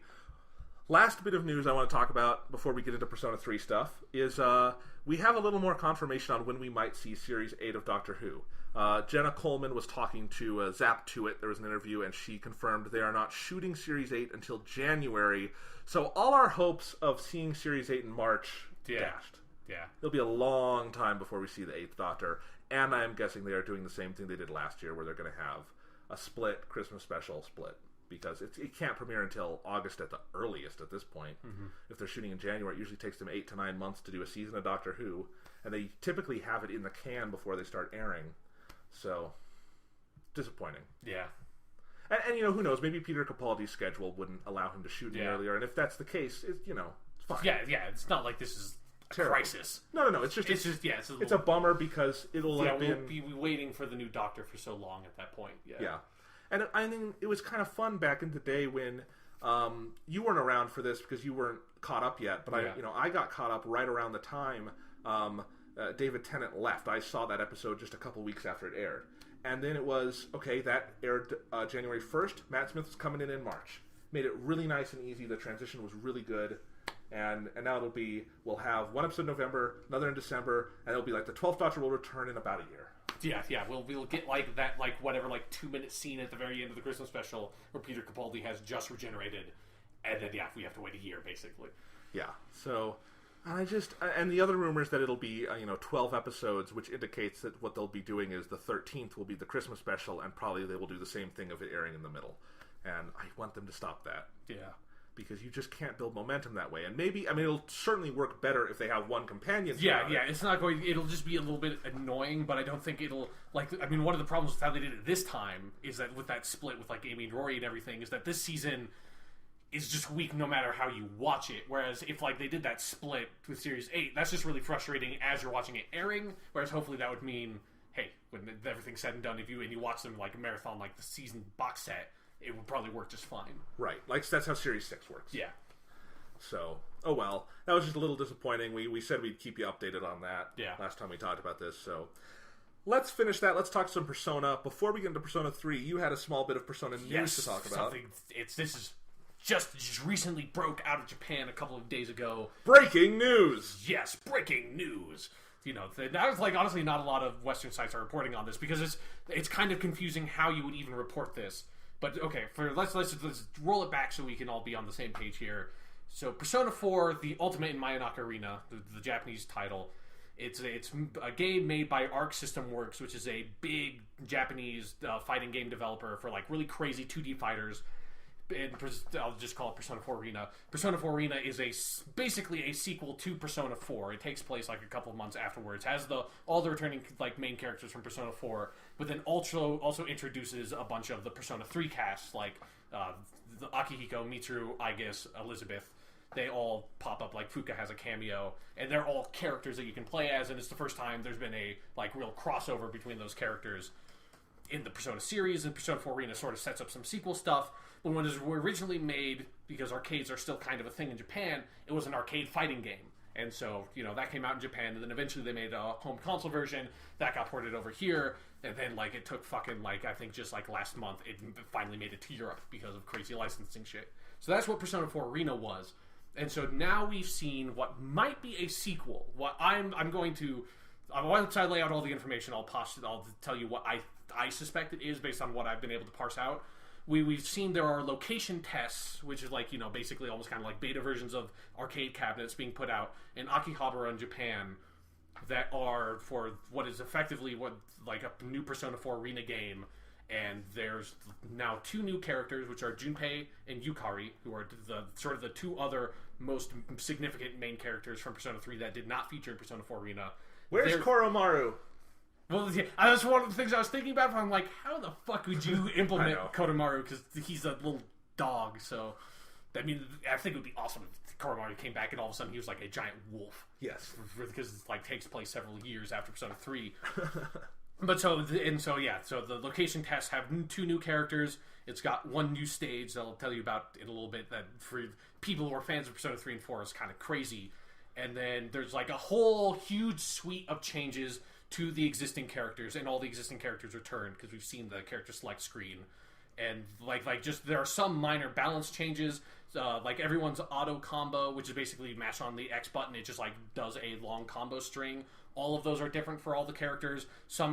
Most of the characters have a couple of new special moves, and the other like huge big thing about the returning cast is that everyone, with the exception of Labris and Elizabeth, because Labris already has a Shadow Labris, all the other characters have shadow versions of themselves that have play slightly differently. That this is going to make sense if you haven't played Persona 4 Arena, but they don't have burst. I forget what to replace it, but they don't have the burst system, and then there's some other stuff, and I know their SP meter retains across rounds, which is something that the other characters don't do.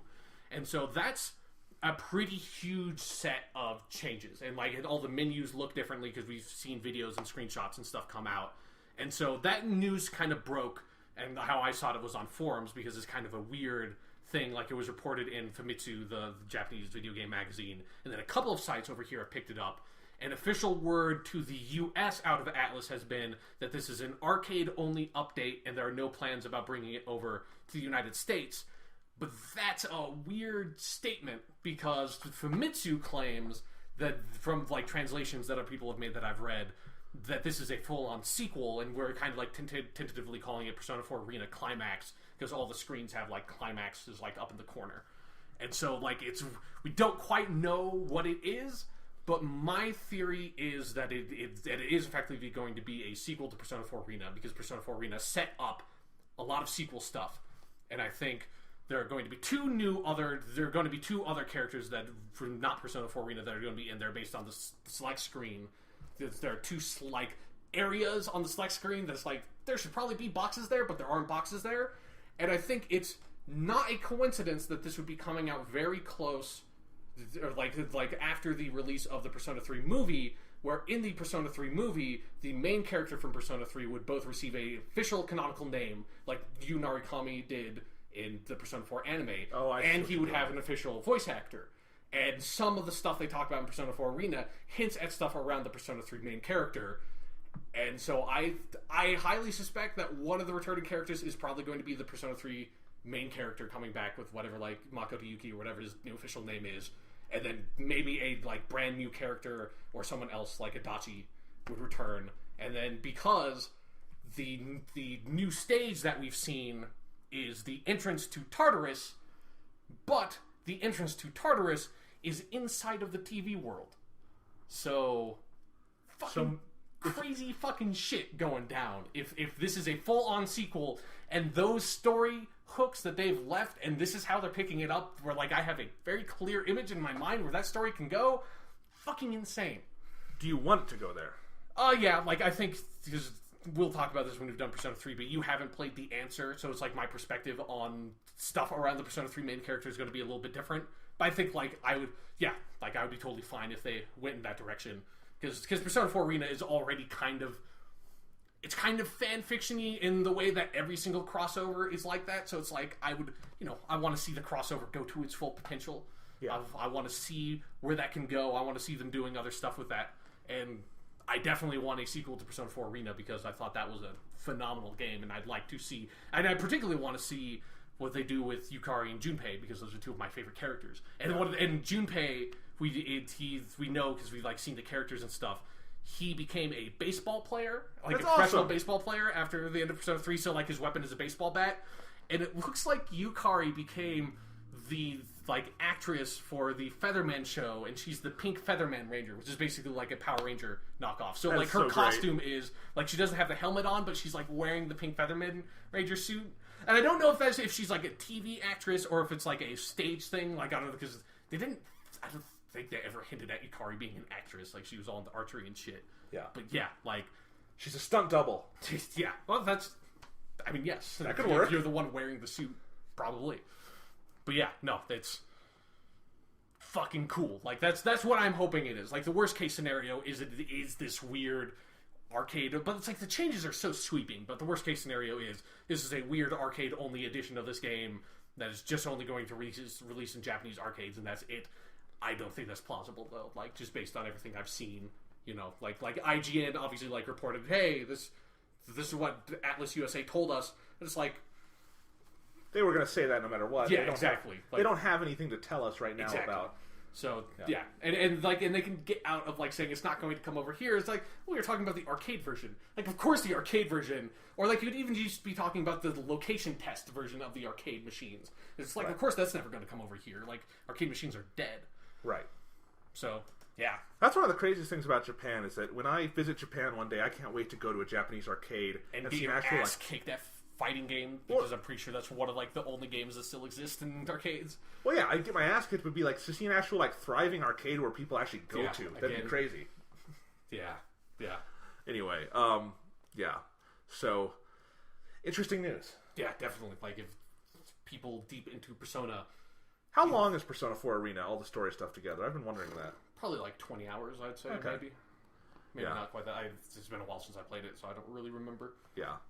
Do the story parts of Persona 4 Arena have actual fighting in them, or are they just visual novel? Yeah, there's not a lot. There's like 5 maybe matches per person. They're all really easy, so... They're mostly just visual novel stuff. You can mash out the auto combo if you're not... the AA is really easy to beat. Like, anyone could beat it, so... Right. Okay. I was just wondering, because I played like 30 minutes of the Narukami one, and there was no actual gameplay, so I was like... Yeah, it takes a real long time to get to the fights, but... Yeah, which is fine, because the story stuff's great. But, in any case, let's see. That's everything we've got. Let's transition in, Sean, to talk about Persona 3. If you have not played Persona 3, stop listening. We're going to get into it now. Spoilers. Really, this is going to be different than our Persona 4 discussion, which was 2 episodes. We went into everything. I really just want to talk story here, discussion, break it down, kind of what our reactions are. Do the discussion we've always wanted to do, but we couldn't for spoilers, Yeah. So, let's get into it. Persona 3. Sean, you listed it as your number 1 favorite game of all time. Yes. And after finishing the game, a couple days later, I went back and listened to that segment of our podcast, and I really liked the overview you gave there of just how the game, what you talked about most was just about how much the impact at the end, how cumulative the game feels. Yeah. Where Persona 4 is great throughout, and then, I wouldn't say peters out at the end, but the ending is a little weaker than the rest of the game. Especially the golden version where they have that weird epilogue. Yes.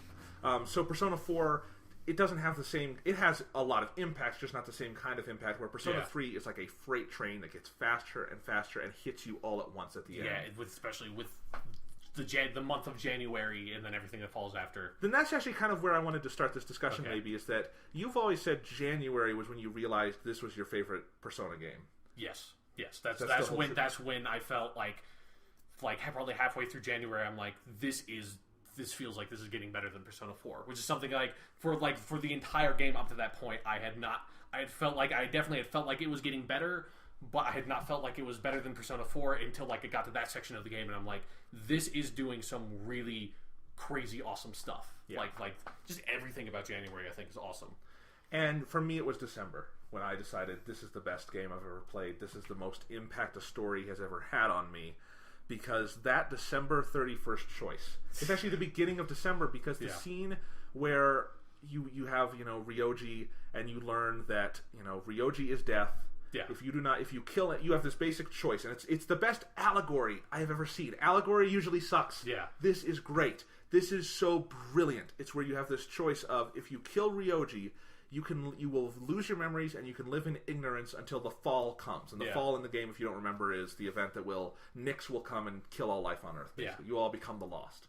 So you can live in ignorance until the fall comes, or you can have your memories. The fall will come earlier, but you can try, and probably fail, but you can try to fight against it. Yeah. And that's life. That choice is life. And I think this is the thing that amazes me about Persona 3, and this is why I wanted to start here, is because Persona 3 literally tackles the biggest questions a human being could ever ask. Yeah. Ever. Because they are looking for the meaning of life by examining the meaning of death. Yeah, it's looking for, that's exactly it. Usually when people ask, like, what is the meaning of life? Why are we here? Like, they're asking the question in the completely wrong context. Like asking if you have some kind of purpose. And it's just like, that's not quite like you're looking for this this raison d'etre that does not exist. I mean, if you're getting into religious stuff, that's a completely other context of that argument. But it's like, you don't exist for this mission. You don't have this purpose that if you fulfill it, you win. Right? That's not a thing. And that's sort of what people are looking for, is how can I win at life? How can I succeed? That's the parody of The Hitchhiker's Guide to the Galaxy, for instance, with 42 and the life, the universe, and everything. Exactly. There's no answer, really. And so it's I love Persona 3 tackles that in the real way of just life is what death is. The only thing that makes life significant is the fact that it ends, and that everything ends is what makes life important and different and precious, and what gives it this sort of sense of meaning. The fact that you have this time limit is why you want to succeed. And so, but Persona 3 looks at it as just you have to find something to do. You want to live, you want to have a life, you want to be happy, you have to find some way to do that and fulfill your responsibilities at the same time. Yeah, and so and so that's what that choice, the December 31st choice, that's why it's so important. And where I wanted to start was just my personal experience playing December was, I got through that, the full moon at the beginning of December, all the Ryoji stuff, was given the choice. And I was just literally, I remember I was sitting there playing my Vita. I played the portable version, but I saw all the fest stuff, so we'll get into that. Yeah. I watched the animated cutscenes. So pretend I just played the regular version. Okay. There might be some differences I don't know about stuff from portable to fest, but yeah, we'll talk about. But in any case, and I do know what they are. I've looked them up, but we'll talk about that later. But anyway, I'm sitting there playing my Vita. My mom was in another part of the house, and she was just another part of the living room, just reading. Mm-hmm. I was home with my family, and I remember I got through that part, and I got back into just normal play, you have your morning, and the music comes in, and I turned the game off, and I just literally put my head in my hands. And that's something you always say, oh God, I put my head in my hands. I've never actually done that, I don't think, for something like a game at least, or a story that I'm going through. But I couldn't, I was terrified. For some reason, this game, having that choice ate at me so hard. I had trouble sleeping that night. It fucked with me, because the thing is, and this is why Persona 3 is so brilliant, is if you're gonna play it, and you're gonna get to that point in the game, you have to confront the meaning of death. Yeah. You can't go through it unless you're just ignoring the story somehow. And so you have to confront that idea, and it's terrifying to think about that. That choice, initially I was thinking, maybe I do want to forget, because this is terrifying. This is a terrifying feeling, and that's what everyone in the game is thinking.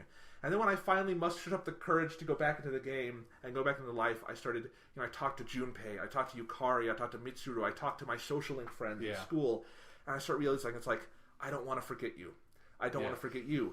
And I start realizing I got strength back, and I had more fun with the game. And as that's going on, all the characters have these different epiphanies throughout December, which are some of my favorite scenes in the game, where they realize, I don't want to forget. I need to know this. This is terrifying, but it fuels me. And so I get to the end of December, and I get to that choice, and I wanted to see. I knew this was going to be the bad ending, good ending thing. Yeah. So I made a save, and I decided I want to see the bad ending. Yeah, I did the same thing. And I feel like it's good to look at the bad ending there because that reinforces it to you. Because that bad ending is just so sad.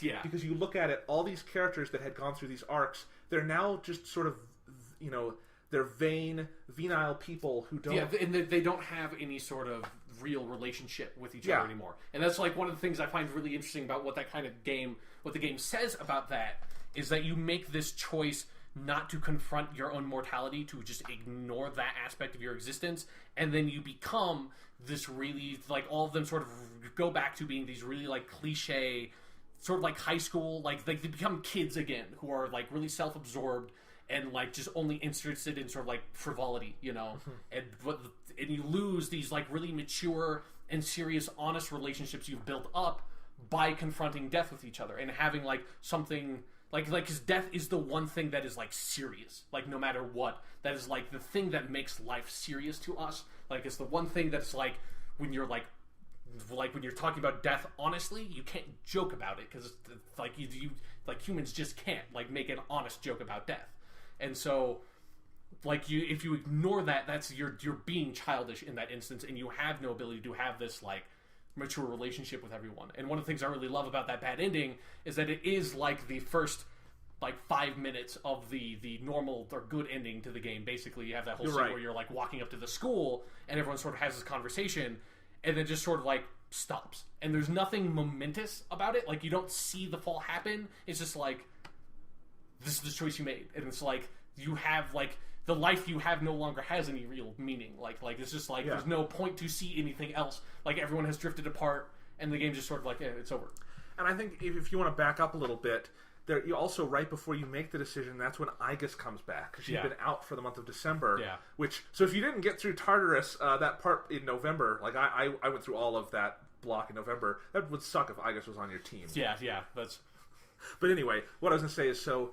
And I love how you see her in that scene, and she just doesn't understand these conclusions her friends have come to, and that's when I realized Aigis is like the greatest character ever. Yeah, she is. Because she is this. This decision is such a uniquely human one, and she has this non-human perspective. And if you don't have that perspective, the game doesn't work. Yeah. Because you have to have that. I mean, it would work, but it wouldn't work as well as it does because it's, logically the logical robotic thing to do would be to kill Ryoji because then you can live in quote unquote happiness because ignorance is bliss. That's if you're a robot, if you're an outsider, that's what you would understand. Yeah. There's no pain, no pain, no fear, no suffering. But that's not the human way to do it, and that's not the thing to do if you're mortal. Because if you ignore that, as we've seen through the game, and now as we know, if you get to December 31st, you know this. If you ignore your mortality, you're casting off part of who you are. Yeah. And you can't live. You can't look. You can't look at yourself and your existence in totality. And if you can't do that, why live? Yeah. If you can't die and if you can't know you're going to, why live? Yeah. And so I want to say, and this becomes even stronger when we get into the January part. I have these notes up. To deal with the game, I would just like get into this Word doc I had open and just write because it's like I had to process this somehow. Yeah. But like, I want to say, my greatest fear in life has always been death. It's something I haven't known how to approach. It's something that always terrifies me when I think about. And I'll honestly say, get into that December 31st choice and going through this was the first time in my life I have ever been able to look at death and think of death rationally, look at it and not feel terrified and feel like this is something that has to happen. And really, the January, which we're going to get into soon, got me to an even further point of enlightenment, I feel like. But just December, just opening up where I could think about these issues and not feel feel scared, but not scared in that same paralyzing way. That's fascinating. How can a game do that? How can a story do that to you? It's a story. It's not, that's crazy.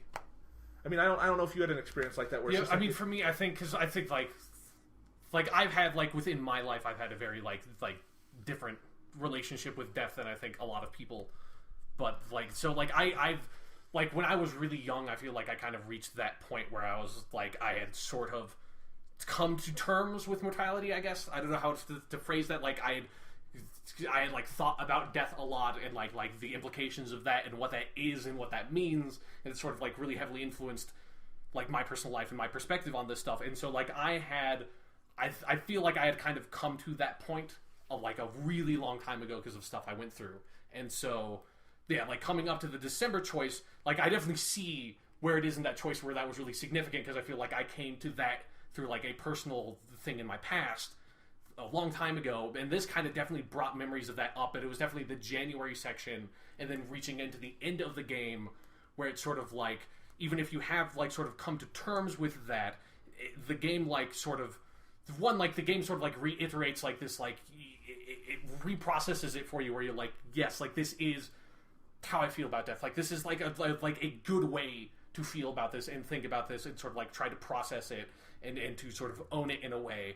And then like with January, it sort of like makes you realize after having made that decision, it sort of reaffirms what you like about living, you know, like outside of like dying. It makes you like remember how precious your relationships with people are and how important that aspect is. And this is and all then reaching into like the end of the game where it like sort of like makes you experience that almost vicariously, where you're just like, it's so sad. Like it's so sad and so like bittersweet and beautiful, you know? Yeah. And I think it's interesting. Like I think it goes from macroscopic to microscopic, where December is very much doing this overall philosophical view of it, and then January takes that and molds it and gets it further and further down until it's something so intensely relatable, it just breaks you at a certain point.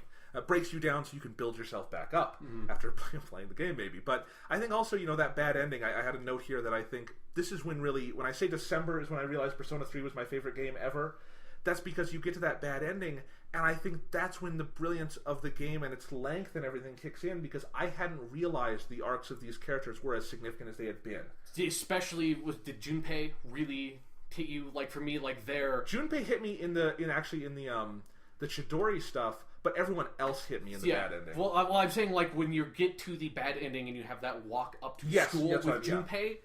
Like it just makes me realize, it makes you really appreciate the performance that Mignogna does for it. Like I haven't played the Japanese game, so I can't speak to that side of the voice acting, but he so embodies that character arc, and that's something so rare, especially in RPGs, where it's like a lot of times it feels like, you know, like it's not necessarily, usually I would not imagine this to be the voice actor's fault, but usually the direction's fault, of like the character just feels like more or less the same character across the whole game, because it's like they don't own the character arc. And in here, it's like when you get to that bad ending, you're like, this is who Junpei was at the beginning of the game. Right. And like before that, he has changed so much, especially because of all the Chidori stuff, that it's just like, oh my god, like because I think they even have like a line pointing out like think like Yukari is like, you know, that's Junpei or whatever it is, and you're just like, oh my god, like yeah, that's who Junpei used to be before we went through this like year of shit.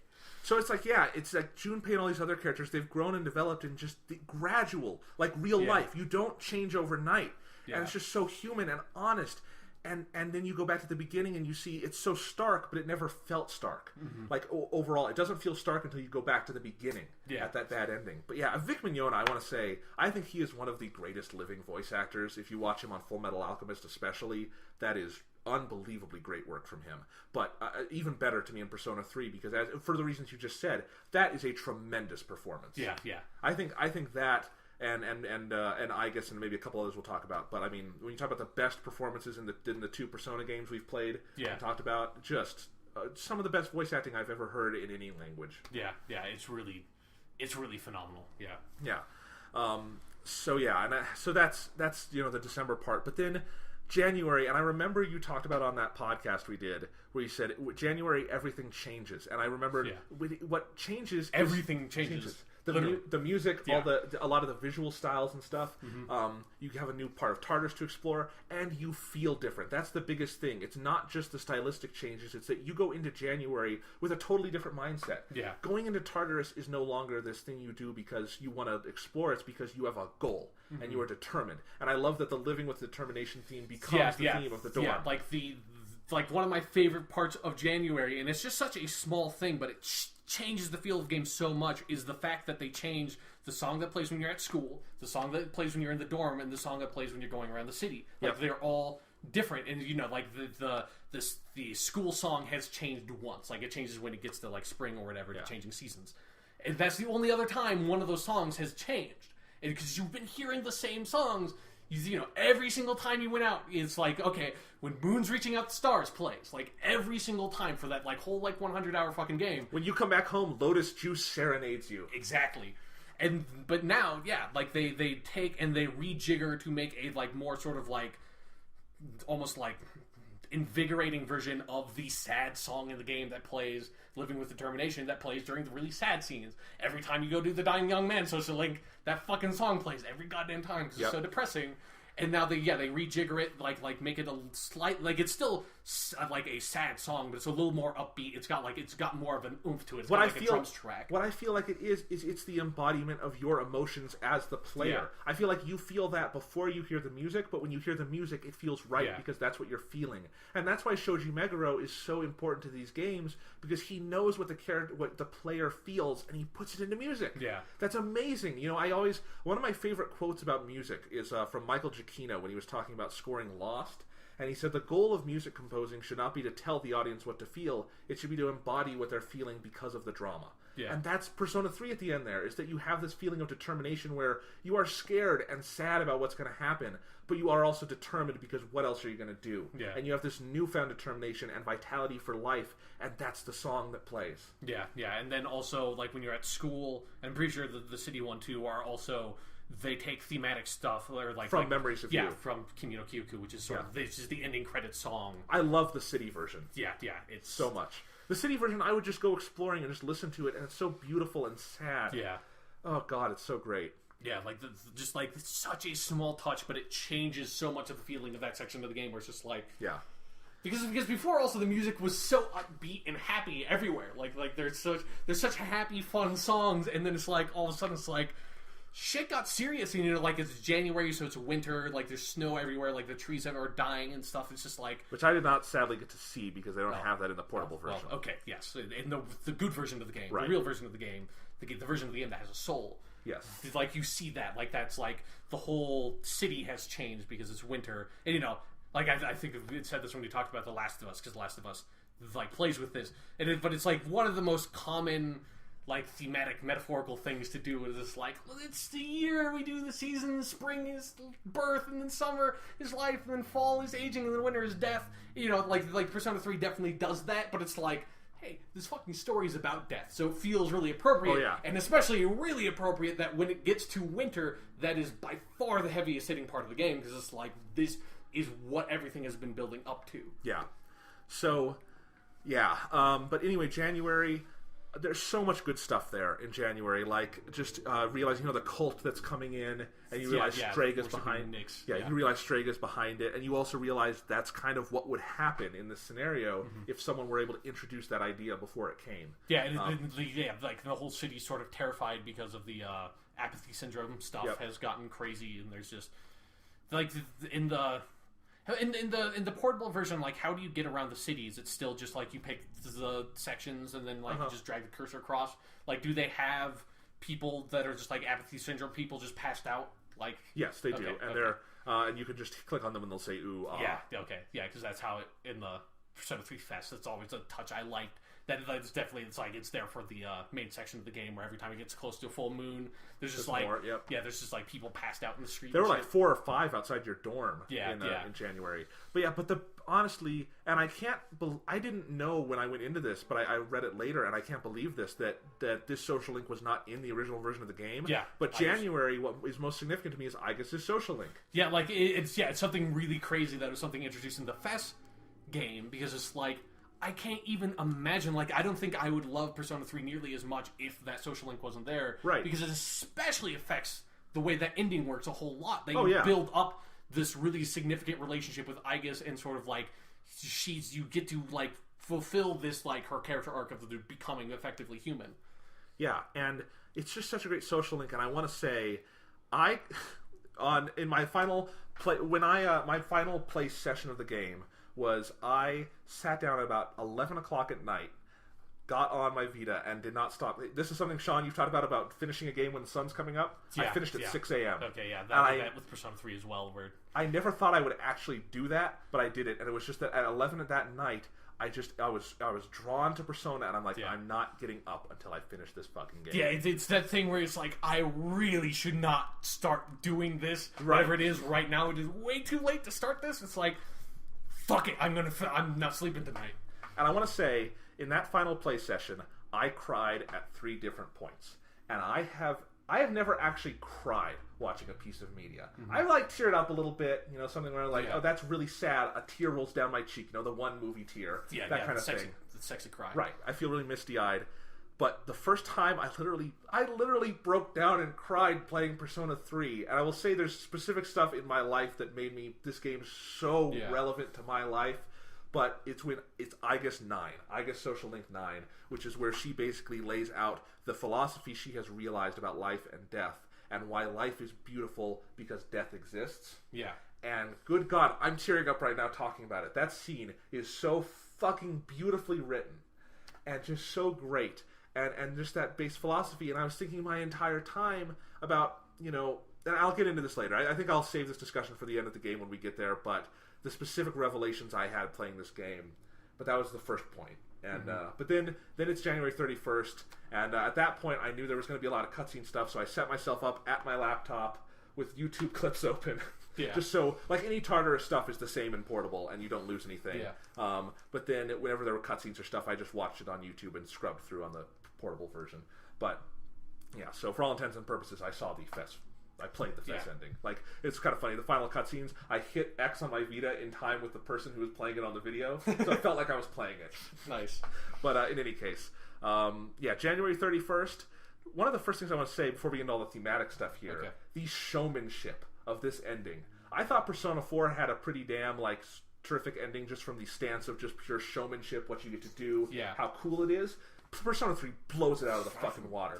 Where first you go up the last part of Tartarus, which, by the way, that last block of Tartarus is my favorite. I love the design of it. And I was happy you get out of that Technicolor nightmare. But anyway, but January 31st, you fight Jin, you fight Takaya. All those are just fucking great Takaya. scenes.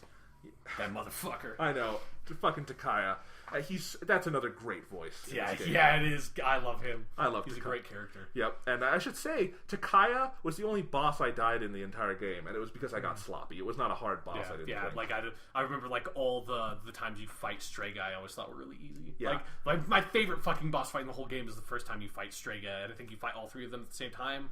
It's just I had because you can get those fusion spells, and I just had Thor and whoever the other dude is you can have with him to do Thunder Call, and killed all of them on my first turn with just my first attack. Nice. They all died. It was great. Yeah, but it's kind of funny, Persona 4 is a game, and this is something I love about Persona 4, and I actually think there's a strength of it over 3, is that each boss battle feels like such an event in 4. Yeah. And they're all so big, and I obviously had these habits in Persona 4 of you Kiko, you heal every goddamn turn, whether I need it or not, you are healing.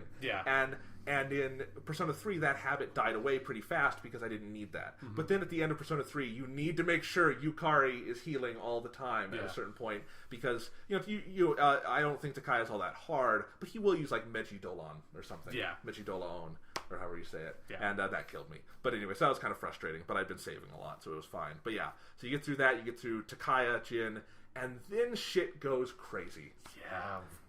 Those animated cutscenes where Nyx, I guess first you fight Nyx. He comes down, and that fight is great because it's got the battle for everyone's souls. My favorite boss music in any video game.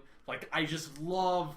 It's so great. It's such a great song, but I just also love that they rejigger the aria for the soul, the poem for everyone's soul song that plays every time you go into the Velvet Room, especially with you two, the order we played these games with Persona 4 and then Persona 3, where it's you heard that song so fucking much, and then to have it be turned into this awesome rockin' battle theme just feels so appropriate because it's so epic. And that's actually something I wanted to talk about with Persona 3, is so many of those elements that are in 3 and 4 feel so much more tight in 3. The Velvet Room is so much better integrated at the end there. More fully. I don't want to say better, but fully integrated. With the Aria of the Soul coming back in for that like hour-long fight you have with Nyx. How long did that one take? That's a long fight. It's a pretty long, like I would say an hour and a half. That's crazy. I didn't mean an hour and a half. It took me probably 45 minutes. Yeah, it's definitely long. And I really like that boss fight because particularly like it's fun. The first section of it where it moves through the different phases and you have to like use your knowledge of all the shadows you've been fighting to like, okay, this guy's going to be like weak against ice now or whatever. Well, that's the other thing. So not only is the Velvet Room coming back there, but the Arcana is coming back in a way it doesn't in 4. And then, you fight Nyx, you have those great cutscenes, and then you go to the Velvet Room, and it does the same thing 4 does, where you have the procession of your social links. Yeah. And the card of the universe. And that's one of the... And this is another one of the things that it makes it, in so many ways, Persona 3...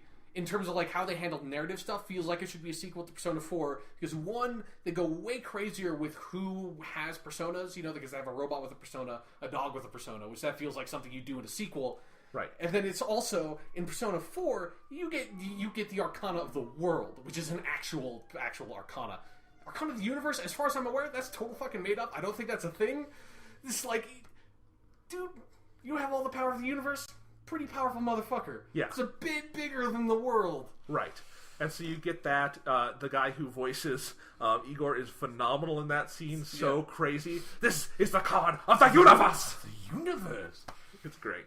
But anyway, and then again, talking about just pure showmanship. Yeah. The final battle, where first, I love that cutscene where it plays as you're going through the Eye of Death. You're like flying up into fucking, like Unicron. And then literally you fight the embodiment of death. Yeah. And it's an egg. I love that too. And that final battle is Burn My Dread, the final battle version, which is great. And then also that like because that's the song he's listening to in the first cutscene when he moves to Tatsumi Port Island too. Yep. So I love that, and that's what you're. I mean, Burn My Dread has such thematic ripples throughout the game as a song, and that's what you're doing at that point. Mm-hmm. And I love that all your friends get up, and they are the reason you're able to finish that fight. Is they all bring you back to life, or bring your life power back, and then you put on the Great Seal, and then you're kind of kept in the dark for a little while, but you sort of. But that's one of my favorite parts about this ending is that you get your life back up. From your friends, and then but when you cast the Great Seal, you see the price for the Great Seal is exactly the number of health points you have, which I think is just a fantastic touch, like beginning the foreshadowing towards the ending, like with the real ending of the game. Yeah, and so that's just great, and you have that great cutscene where Tartarus collapses and you come back. Oh, I should say there's that scene where Ryoji / Pharos, he's doing the Pharos voice more. Yeah. Although that's the same voice actor, right? Yeah, it is. Yeah. I didn't. Interesting touch. It's also because one, it's Yuri Lowenthal who's Yosuke, but then he's the guy who does just the random normal Orpheus for Persona 3. Yeah, the main character. It's the same thing in Japanese, and I'm pretty sure he's the same voice who's doing it for the movie. So, okay, that'll be interesting. So if they keep that for the Persona 3 dub, I don't know how that's gonna work, but yeah. But in any case, so yeah, you do the Great Seal. You have the Tartarus collapse, and everyone seeing the protagonist come back, and then you go to March, and the March sequences for me is where Persona 3 really just. I already said it became my favorite game, but now it became my favorite thing. I definitely agree. Where it said January was where I felt okay, this is something really amazing. Then it's once you get to March, it's that's the culmination of all of that. Because, Persona 4 does this, and I don't want to take anything away from Persona 4 because it has total thematic right to do this too, where you see all your social links. You get to go revisit them one more time and wrap them up. And for Persona 4, that works perfectly too because you're leaving the town. Yeah. But in Persona 3, it hits you so much harder because at what point did you figure out you were going to die? I was pretty 100% certain on it when I saw the cost of the Great Seal. I was that's it. But then they do, but such a fucking amazing touch where you have those first days, those few days in March, and it's you have the thing where it's you feel really tired every time you go back to the dorm or whatever. It's you just need to get to sleep, and you're just oh no, man. Yeah. You can see you definitely see it going on, but I love that the game never tips its hand on it. You can tell what's going to happen. I was even wondering, is this a dream sequence kind of thing? Yeah, yeah. But yeah, you go through everyone, and second moment I cry in the game is when you talk to Yukinari's mother. Yeah, the combination of the dying young man social link. Because I think there are some just terrific social links in this game. Yeah. Really, my favorite social links in the two Persona games are in Persona 3. I will talk about that later. But And that dying young man social link hits you so hard every time. I definitely teared up at that one a couple times. Yeah. Especially near the end of it. And then having that scene where I just love how she kind of has accepted death the same way you have over the course of the game, where she is still able to be so proud of her son and understand like how terrible this is, but also how right it is in a certain sense. Yeah. Because he still got to live this full life, and that he got to die happy because he had this friend. Yeah, and he got to give him his story and everything. Yeah, it's so beautiful. That scene is so beautiful. But all the revisitations of your different friends, like God, what's another one that really hit me hard? You go with one. Well, fucking Mayumi Sensei. It wasn't really emotionally. Wait. It wasn't depressing. Did you not see the Maya? Fuck, I missed it. You didn't. I was going to warn you about this, but like I haven't seen you for a while. I did not remember to because I didn't want to tip my hand to tell you like. You have to go online, who don't for you? Sure, Maya was. No, you don't have to go online. You have to go to the faculty room in the school. How the fuck did I miss this? I don't know because that was the one because that's another thing they do really well in the game. I love that like they don't, as far as I believe, they never like. I mean, it's pretty obvious, but they never like fully tip their hand at who Maya is, right? Like they never straight up say it. This is the online game social link. Yeah, the online game social link where it's your teacher, your homeroom teacher, Mayumi, and like you have your whole thing where it's like she's a teacher, and so that sort of puts you in your head that's like, well, maybe she's a Gekriken High teacher, like you don't know, and then it's like they definitely like. I think the one that like where you really figure it out is she says like, oh, there's like this really cute boy in my class or whatever, and it's like it's so sad like his parents died or something in the past. You're like, oh, so it's like I remember when I got to that section of the game, I was just like, because they hide it really well because you have to go to the faculty room. It's not like everyone else is just kind of standing in their spots. You don't go online for this one because that's how you normally engage in the social link. So I was like looking around for everywhere. It's like. There has got to be one of these scenes for fucking Maya. There has to be, because that was my favorite social link. The whole fucking game is so great, and then that scene is amazing. Like this must be online somewhere. You have to watch it, but it's fucking awesome. Okay, I'll watch that one. This is an interesting thing, is that I thought some social links in this game I really loved up to a point, and then I thought they petered out, and one of those is Bebe, the foreign exchange student. Yeah, I never did much with his. Okay, he has, I think, I completely forgot about him. Yeah, I think he has a really good one up until maybe 6 or 7, and what happens with him is that he makes this decision that he's going to knit or sew a kimono that's really cool to prove to his uncle that he can stay in Japan and like show the beauty of Japan through this. And it seems like an interesting direction, but really that's the last story point, and the last 3 or 4 social links are just reiterating that. Yeah, and it's bummed me out because I think that's a problem that a lot of, particularly the Persona 3 social links had. From what I remember, is that it felt like a lot of the events were really padded. Yeah, and like Persona 4 definitely has those too, but a lot of I think Persona 4 in general had better social links, even if some of the Persona 3 ones were particularly exceptional. Right, but in any case, the thing that happens though is that Bebe's last event is you get this letter from him, as you do with a lot of people, and that letter is great. It's what Social Link 10 should have been for him. It's the right culmination of that, and I was happy I took the time to finish that Social Link. That one hit me really hard. The little girl at the shrine, phenomenal ending where you talk to her dad. Yeah, that's another one that like. Because, like, what makes this section of the game, like, because it's definitely kind of hit me with Persona 4, because you're leaving the town, it's like, oh, this is kind of sad. With Persona 3, the fact that, like, by the time you get to that point, it'd be pretty hard not to realize the fact that your character's dying.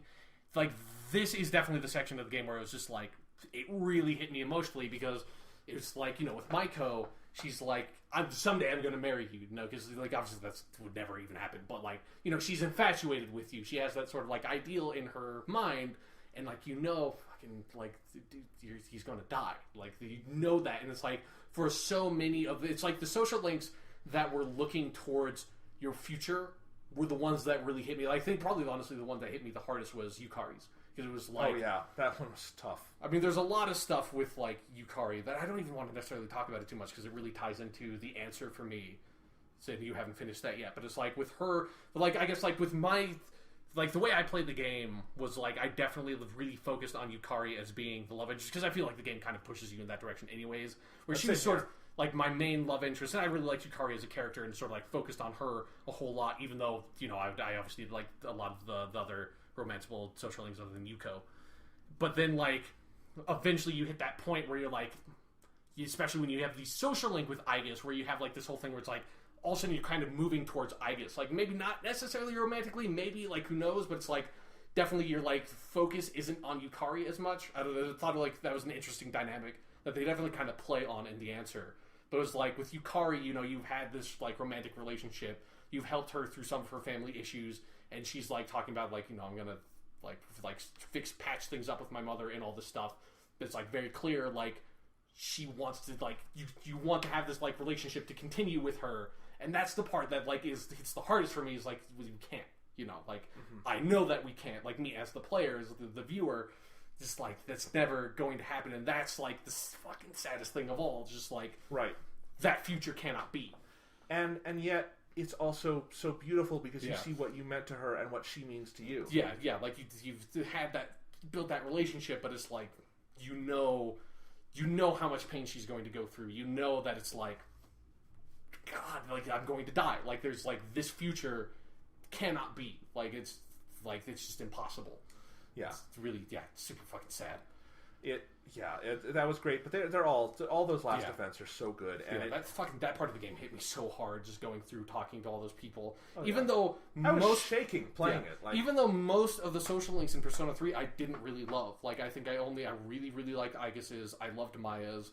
I think the Dying Young Man social link was fucking great, and I like Yukari's. I liked Mitsuru's, even though I never finished Mitsuru's. And, like those are ones I really liked, but it was like, most of the other ones, like Kenji, who gives a fuck? Kazuya, who gives a fuck? Like they're not bad people. They're not like terrible social links, but it's like I didn't feel like I really connected with those characters.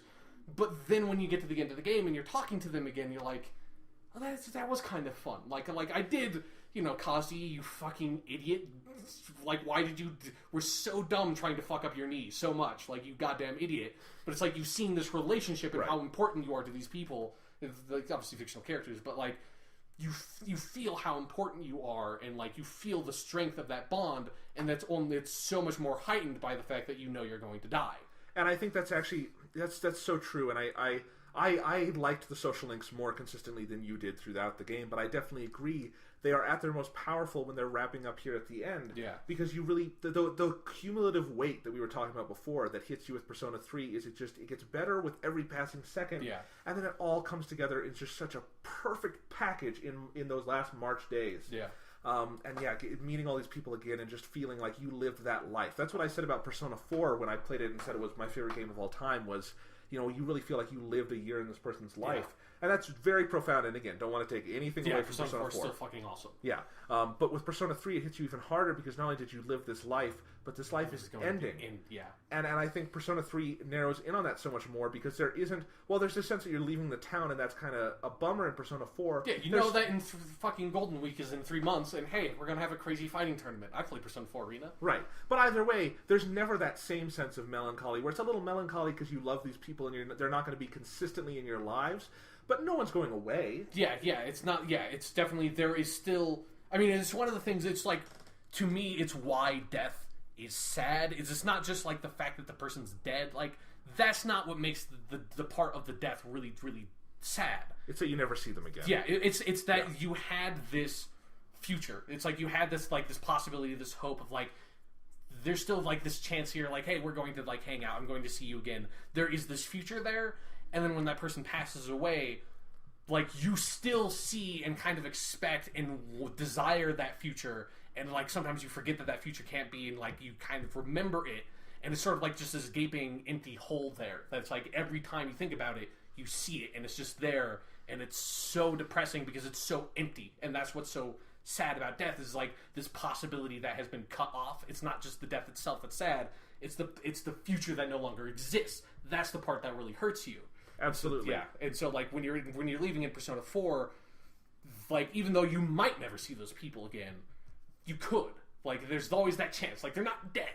You know, there's always this hope. With death, there is no hope. Right, and that's and I'll talk about that a little bit because honestly, the thing that Persona 3 about it that hit me the hardest is the answer it gives to what you do when you are the person left behind, and we'll talk about that in a little bit. But so I just think all that cumulative impact, and then the other thing I want to talk about here, versus Persona 4, and why Persona 3 just is angled a little differently in how it pitches those final moment, that final hours, the stuff in March is not hours, but the final stuff in March, is that there's also Persona 4 is about people who are just naturally friends, like people who are meant to be together. And I think that's a really cool kind of thing to explore, because you meet people like that in life. Sometimes you just meet someone and you're friends instantly, and that's how it goes. And that's a great thing. But sometimes you have a much harder path towards that, and those are sometimes your most meaningful relationships. Yeah, so a lot of times you're just thrown together with someone, and this is not someone you normally would expect you would want to have any sort of relationship with. But then the fact that you just have to be together, you sort of just grow to respect each other. And I think that's the kind of relationships Persona 3 explores. Yeah. And I think one of the great things about the team C's in this game is that all of them, under natural circumstances, they would never have become friends. Yeah, maybe the main character Yukari and Junpei would be kind of school buds. Yeah. But that would be as far as it went. Right, and Yukari wouldn't ever hang out with Junpei on her own. Yeah. But by the end, Yukari and Junpei have this, deep respect and understanding for each other. And so I love that scene where, Mitsuru is giving the speech to the school, and she their memories come back. Yeah. And they realize how important they are to each other. And I feel like the cumulative impact of that is realizing that, and I talked about this on a previous podcast, I think, but, the path to friendship for these people is difficult. Yeah. It is just fraught with tension and pain and suffering, and so they are brought together by bad things happening to them, and they are the only people they can talk to. They're kids. They're trying to deal with the most horrible stuff imaginable. Yeah. And that's why they become friends. And I feel like the weight of that comes so to life in those final scenes, and especially that scene where Mitsuru, jumps off the stage, and they all get together and they're going to go see their friend, and he's about to die. Yeah, and you don't know that's what's going to happen. But either way, there's something even more beautiful to that, to me, than even the stuff in Persona 4, where I think Persona 4 consistently is a beautiful image of friendship. Yeah. But in Persona 3, it hits me even harder. Yeah, definitely. And then the last scene. And I'm going to be honest, I don't know if I can get through talking about the last scene. But, because that last scene hit me harder than anything has ever hit me that is fictional. You're on the roof, you're lying in Aigus's arms, cherry blossoms are coming by, it's such a beautiful, serene image, and even before anyone starts talking that this is it. Yeah, because it's you've had those messages coming up over and over and over again, you're really tired, you have to rest. Yeah. And now you're just kind of effectively collapsed, she doesn't realize it, but it's you can't really move anymore. Right. And Aigus has come to this point where, and basically to me, let's just recap what happens in the scene, because Aigus basically gives this epiphany of what she's learned. And I feel like this is something I want to say about Persona 3, is that Persona 3 consistently does stuff that if it were doing it with any lesser level of skill, wouldn't work. Yeah. And I think this is a scene that would not work were it executed with any lesser level of skill, because it's Aigus kind of delivering the moral of the game to the face of the player. But it works because you've had such a long time spent with Aigus. You've lived the life of this character, and what Aigus says is so rich with nuance and layers to it, and she's kind of figuring it out on the spot as she says it. And it feels like a very natural epiphany for that character to have. It doesn't feel like the writer is telling you, hey, this is what this game is about. It's like this character realizing what her life is about. Right. And the fact that she is human now. Yeah.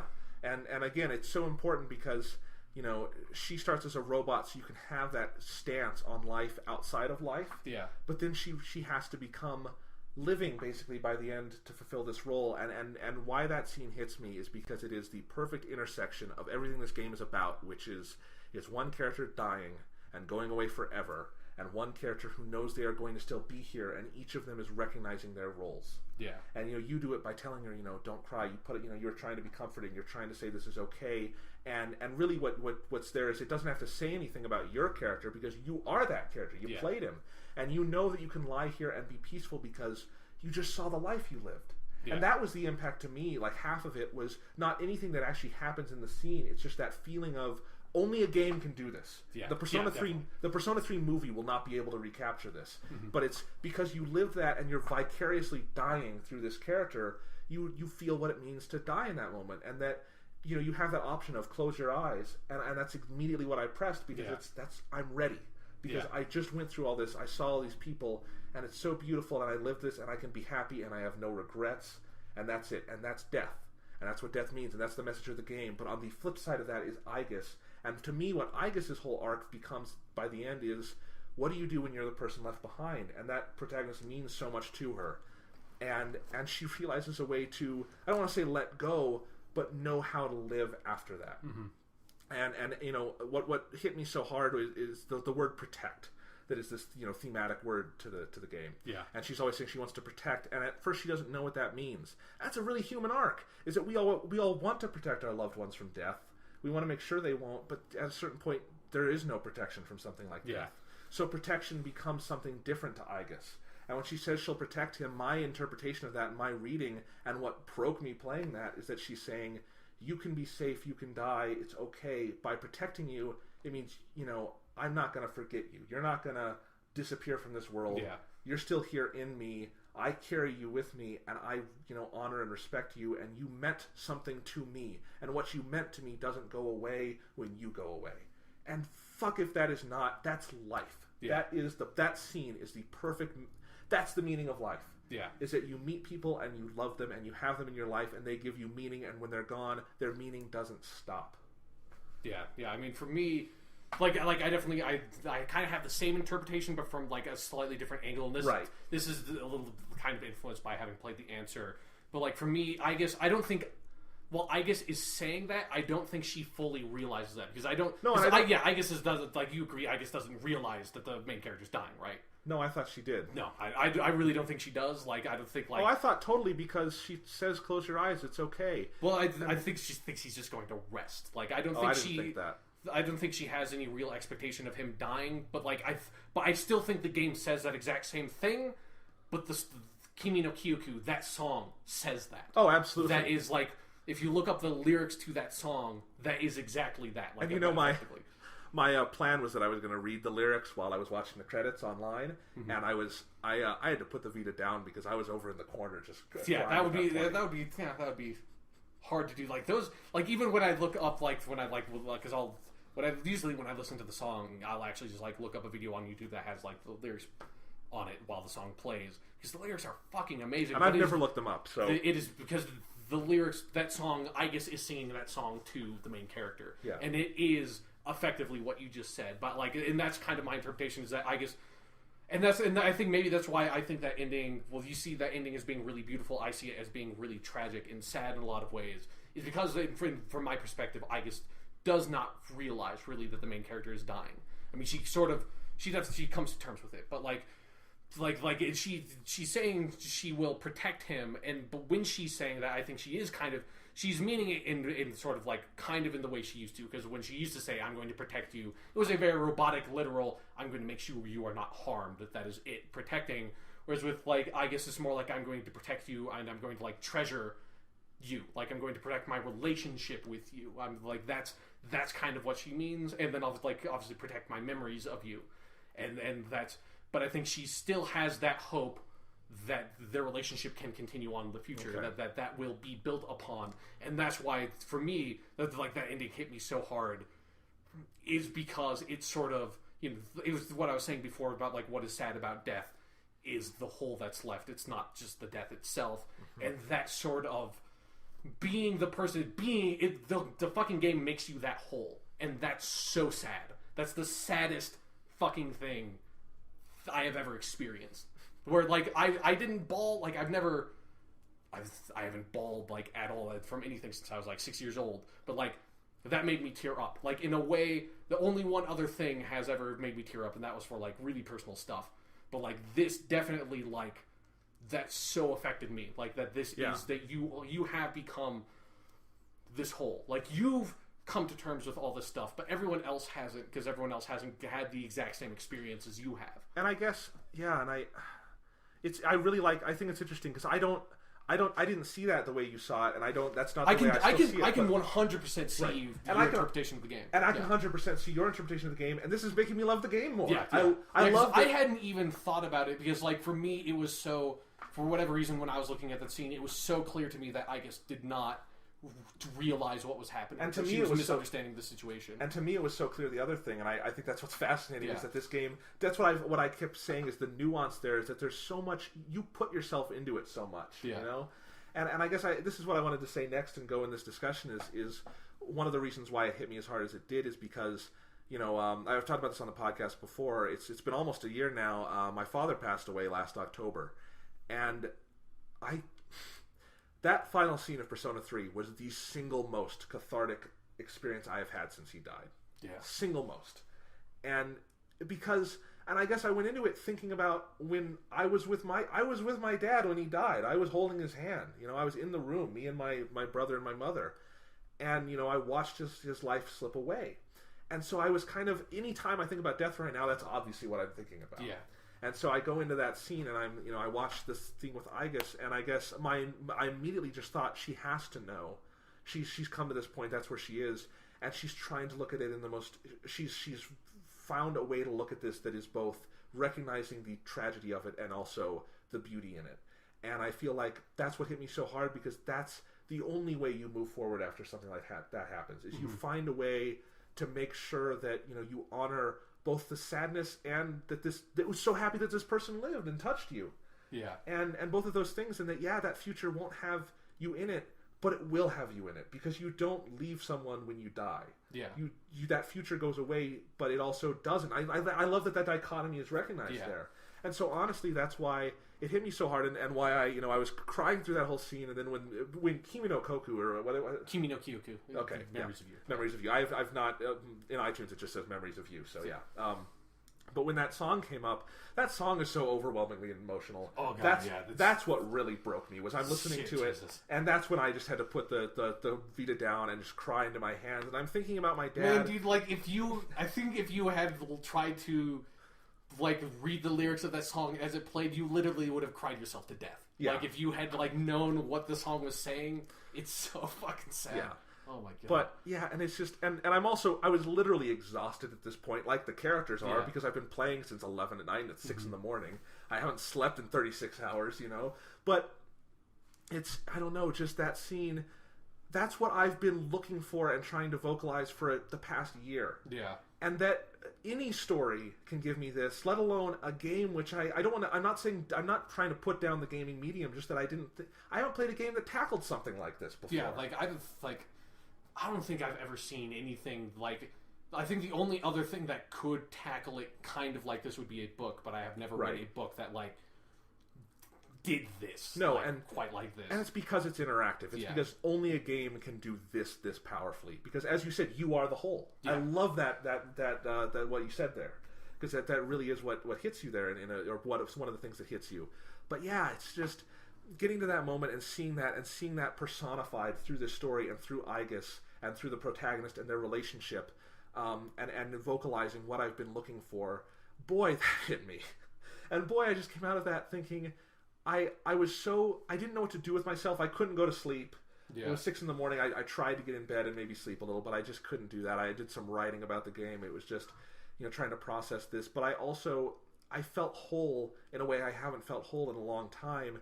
And it's taken me a couple days where I just haven't known what to do with myself. In part because I finished this great game. Yeah. And it hit me, but also because it gave me an answer that I've been looking for. And I think the other thing about it is that, I know there's this, this bonus game on Fest. Yeah, the epilogue. Episode Aigis, or in America, The Answer. Yeah. And I definitely, I should probably play that at some point. I also have Persona 4 Arena. I've been thinking about playing that.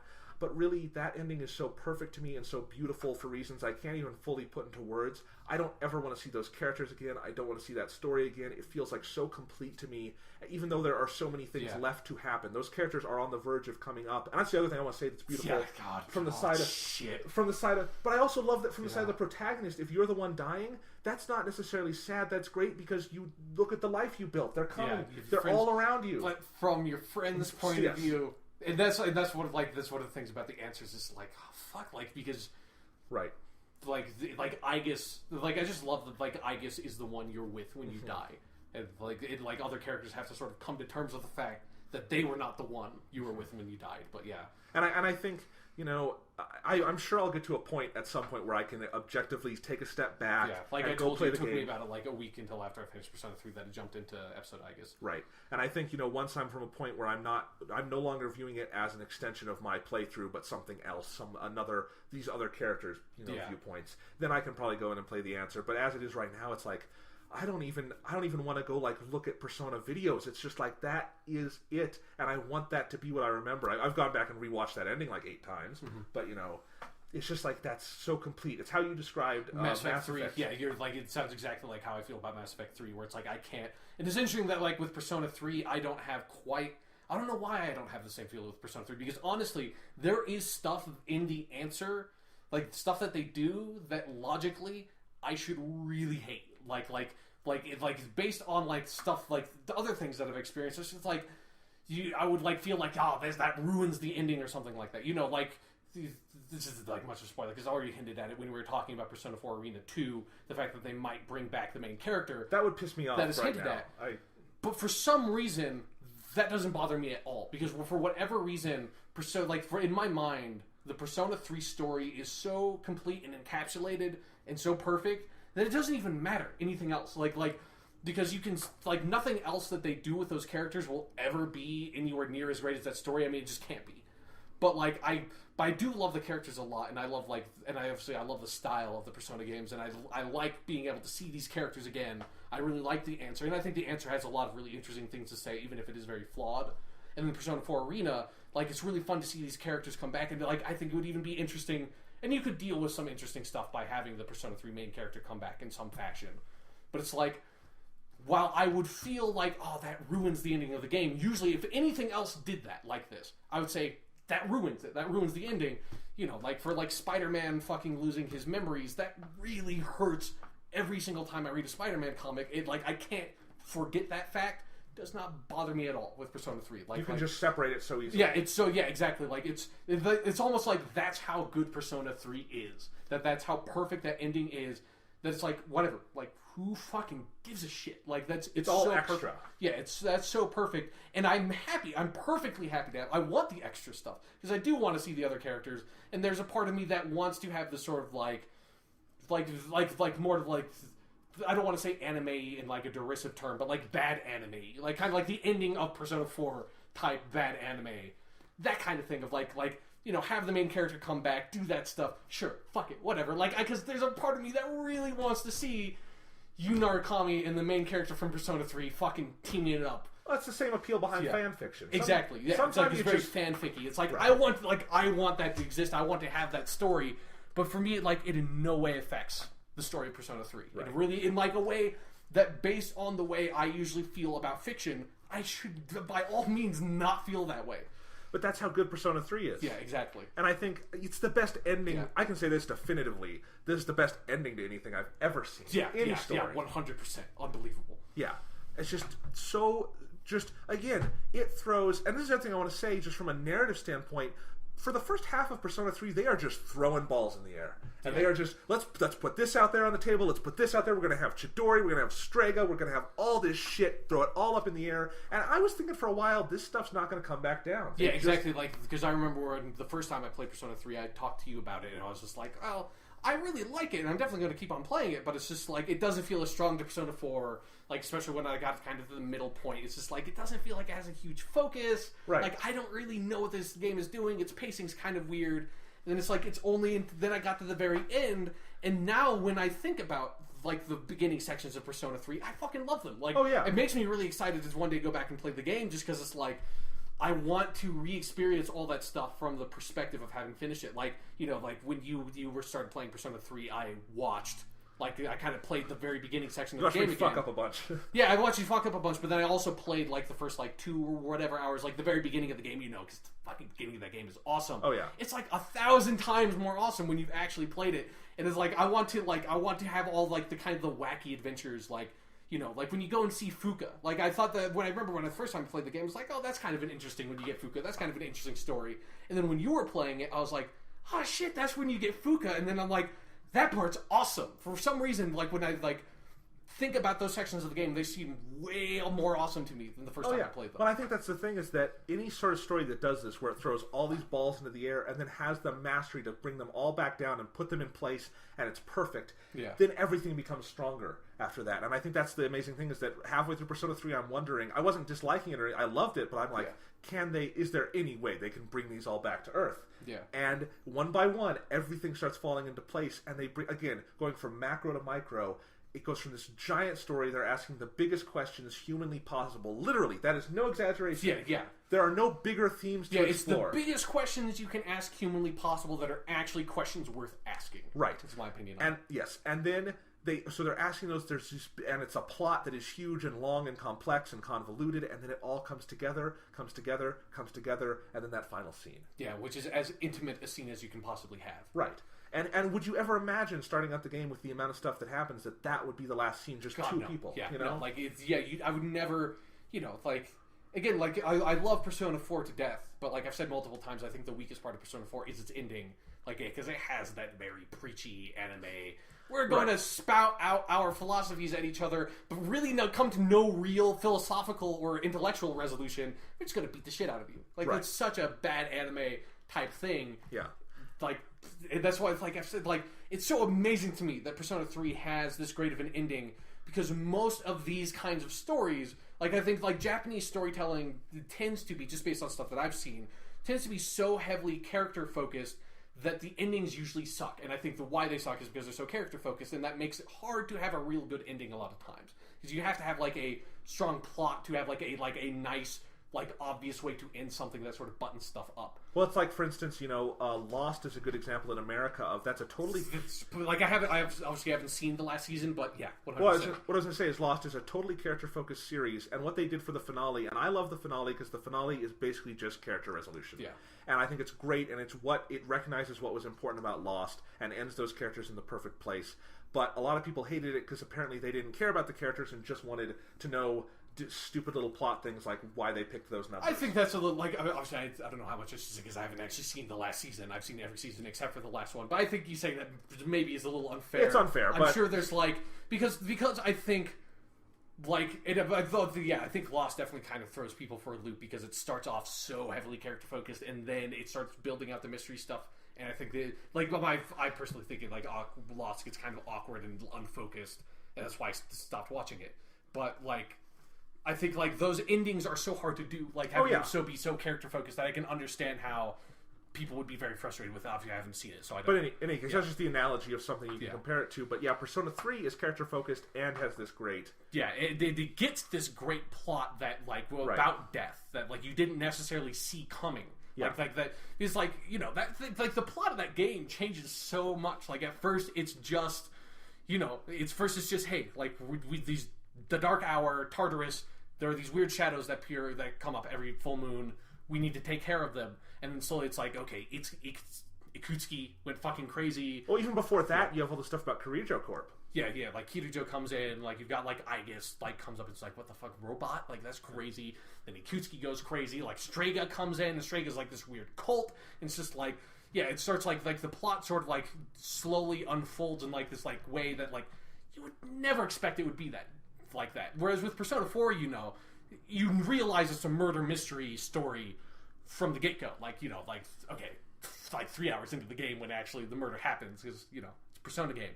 But yeah, like, you realize you don't know the answer to the story, but you know what story it is. Persona 3, you have no fucking clue. You have no clue that this game is going to be 100% about death. That's what the subject matter is. That's how it's analyzing it until you get to the end. Right. It's so amazing in that way. Yeah. So what else do we want to talk about here? Because talking about the plot and stuff, I think it is interesting. Like when we talk about throwing balls up in the air and them coming back down, I also think it's amazing that all that stuff with the Kirijo group manages to feel completely organic with the rest of the story by the end. Yeah. But then let's see what else. So I wanted to talk a little bit about the entire idea of Nyx and this personification of death, because I think it's really interesting because it really is. It is similar to that idea of the Japanese characters get together and fight a god. Yeah. I mean, it is, but it's being the god of death and like it's like everything. Right. It feels so tied together. Whereas, like, like. Well, I also wanted to talk about an attitude shift there, where in Persona 4, what's the god at the end of that game? Izanami no Okami. Yeah, Izanami no Okami. You are very antagonistic towards Izanami, and Izanami is very antagonistic towards you, and you never reach common ground. Yeah. But I never felt like Nyx, or you have Ryoji as the embodiment of death. Nyx doesn't like hate you. I never felt. Yeah. You don't really hate Nyx. You want to stop it. Like Nyx is this. Even saying like Nyx is the god of death. It's like Nyx is literally the goddess of night from Greek mythology. That's one of the things I love about this. I just really like all the Greek mythological stuff this game takes. But Yeah, but like it's this unstoppable. It is what death is. It's this inevitability that it's like that you have to desperately push against. But it is this like Nyx is fucking Nyx. Like Nyx isn't.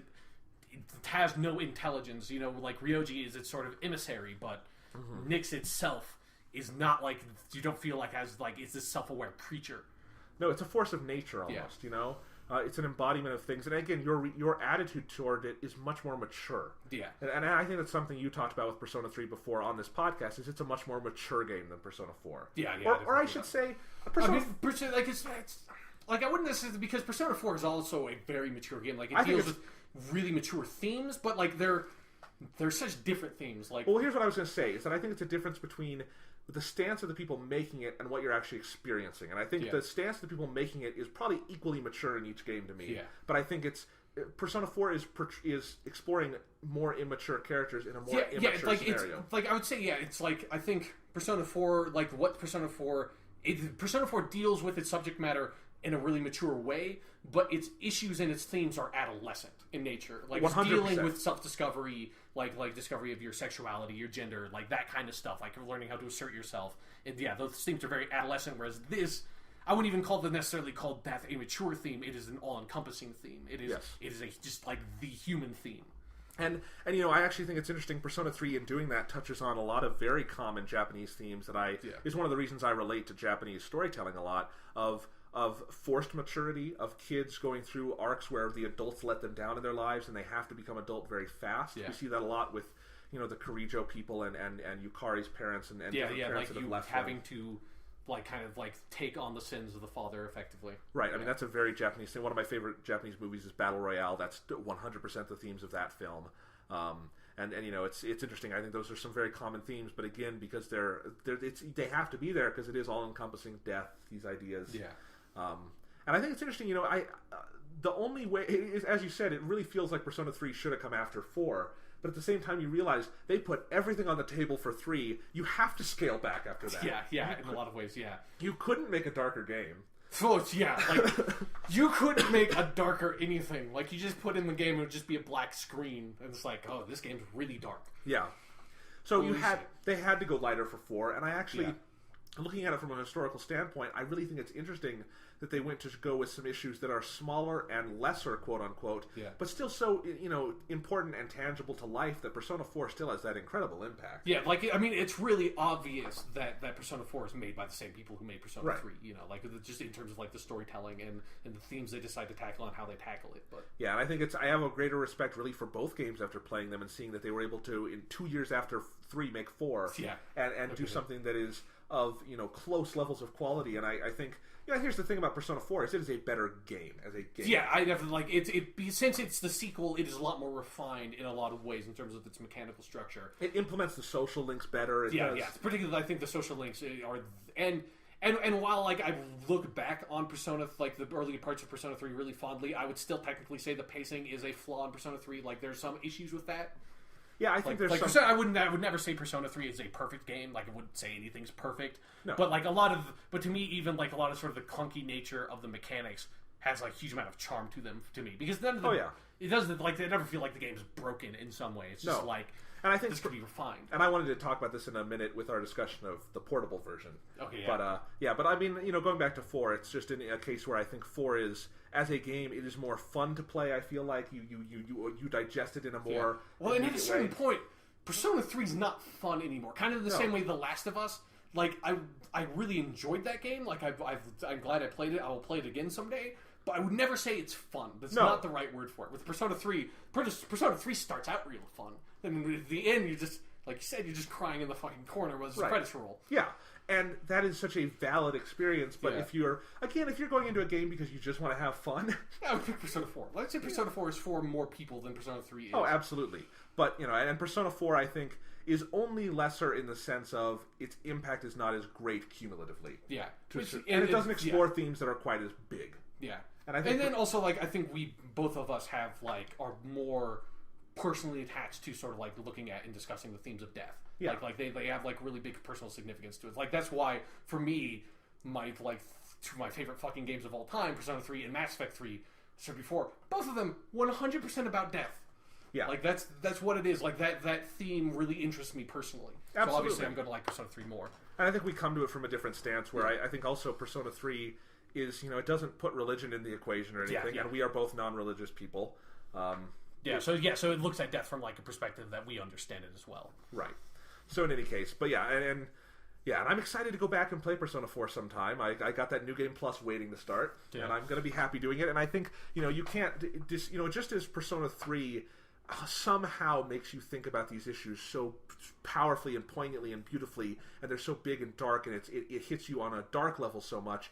Persona 4, the amount of fun you have with it, I always say we underestimate the skill it takes to make you have fun in something. And Persona 4 is the most fun game I've ever played, because you just laugh your way through that, except when you're interacting with Nanako. But, otherwise, Persona 4 is just the most fun, happy experience. You start a rock band, you go on your trips, you get to the hot springs. Now that Persona 3 has a hot springs thing, which I think is funny because that feels like a more Persona 4 kind of thing to do. No, that is a law. Any Japanese high school thing you have to go to a hot spring. It is one of the laws. Yes, and I have to go to the hot spring, and then the girls have to compare their breast sizes.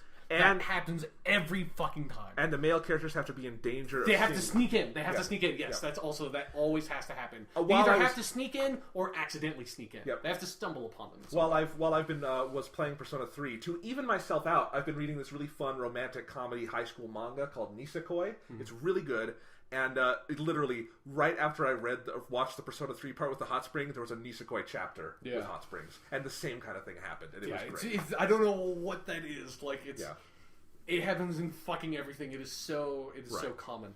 But let's get back into, I want to talk about some of those mechanics, because obviously, while Persona 3, because you do not have control over your characters. Yes, and which is the biggest change from Persona 4 in terms of how the combat works. Right.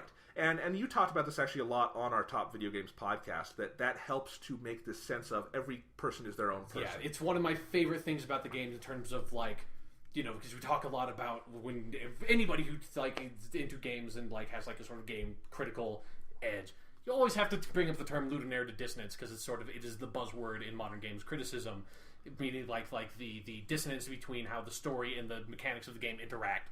It's as popularized by the series Uncharted, where you have fun, cracking hero Nathan Drake in cutscenes, and then in the gameplay, you are literally slaughtering dozens after dozens after dozens of minorities.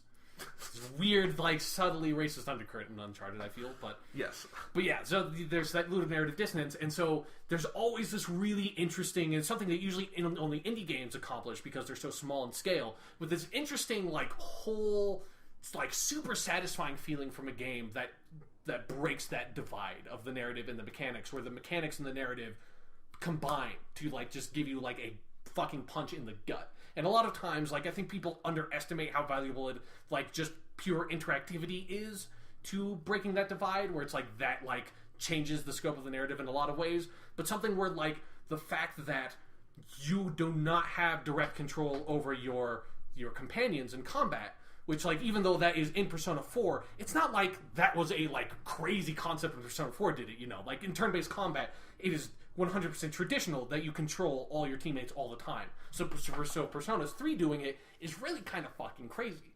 And so it in terms of the game, it definitely uses that mechanic to make all the people feel different, where they have their own AI routines, and you also can't just equip them stuff. You can't just press the pause button, go to equipment, then cycle to their character and give Yukari a bow. You have to go fucking talk to Yukari and give her a goddamn bow, because she is a person. She's her own unique entity. She's not just sort of swept under this mechanical rug to make everything work really in a really fluid fashion. And I just love that, because it's it's clunky. Yes, it can make the combat really frustrating in a lot of ways, because you desire this control, but it's so cool. It gives you it makes those characters so subtly feel so distinct from yourself, and have such a powerful individual personality, and even in just the gameplay sections outside of the narrative, that almost nothing else I think ever really does. Yeah, and it gets down to even the level of you can't check their status without going and talking to Mitsuru or Fuka. Yeah. And I'll say, I played the portable version where none of this applies, and that's a complaint I'll talk about in a second. But I did play about 20 hours of Fest before I went and played the portable version. Sure. It was just a case where I had to play the portable version out of necessity because I had my Vita and I was out of town and somewhere else, and Sean had my PS3, and I really wanted to play this game, so I just grabbed the portable version and played it. And I don't have huge regrets about that, except that I wish I had gotten to play the Fest thing all the way through, and I will someday. I own the game. Yeah. But in any case, I got far enough into my Fest playthrough that I totally got all that. Yeah. I felt all that. So when I played it portable, I was still able to replicate that to a certain degree, even though Persona 3 Portable just slaps on the Persona 4 combat system verbatim, and it's terrible. It doesn't work. It's not what that game was built for, and it really does feel like sometimes, it's a little more satisfying when you can just buy your equipment for your party and put it on there. Yeah, but it's just so much easier. It's something that's like, and it's something I feel like such a snob saying this, but it's almost like it's kind of like it takes a certain taste and maturity in consuming your video games in order to be able to appreciate that. Like, you kind of have to look past that and give this game some credit to because I remember the first time I hated it at first. I hated that so much. It drove me insane. I remember you talking about it. Because it's it took me a really long time to warm up to that aspect of the combat. And then all of a sudden it sort of clicked because I was realizing I'm getting really into the characters.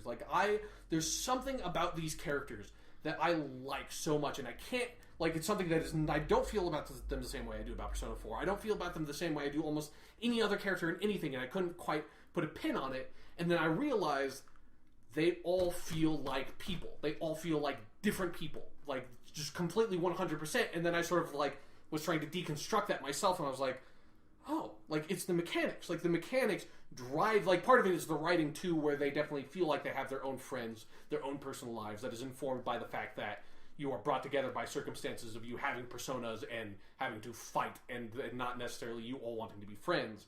But it's the mechanics influence that so much, and I feel like it's an aspect of the game that when I see about it talked about, is often overlooked. I usually think I see people dismissing that, and that's why a lot of people sort of praise Persona 3 Portable for having the Persona 4 combat system, because it's it's so much easier, it's so much fun, it's so much more engaging. But I'm but you're missing something. There's a part of the experience that those mechanics convey that maybe when you play the game you didn't necessarily get, but it's definitely there, and it is definitely intentional. It's not like that's an accident. No. You have to, because it's 100% expected for you to just be able to control all of your party members, for you to just be able to go into the menus.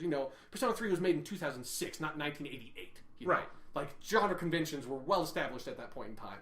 Yeah, and obviously Persona 3 plays with JRPG conventions at every possible turn. Yeah, exactly. And so here's the other side of it, is that when I was playing, I agree with everything Sean just said. Nothing to add to that. That's perfect.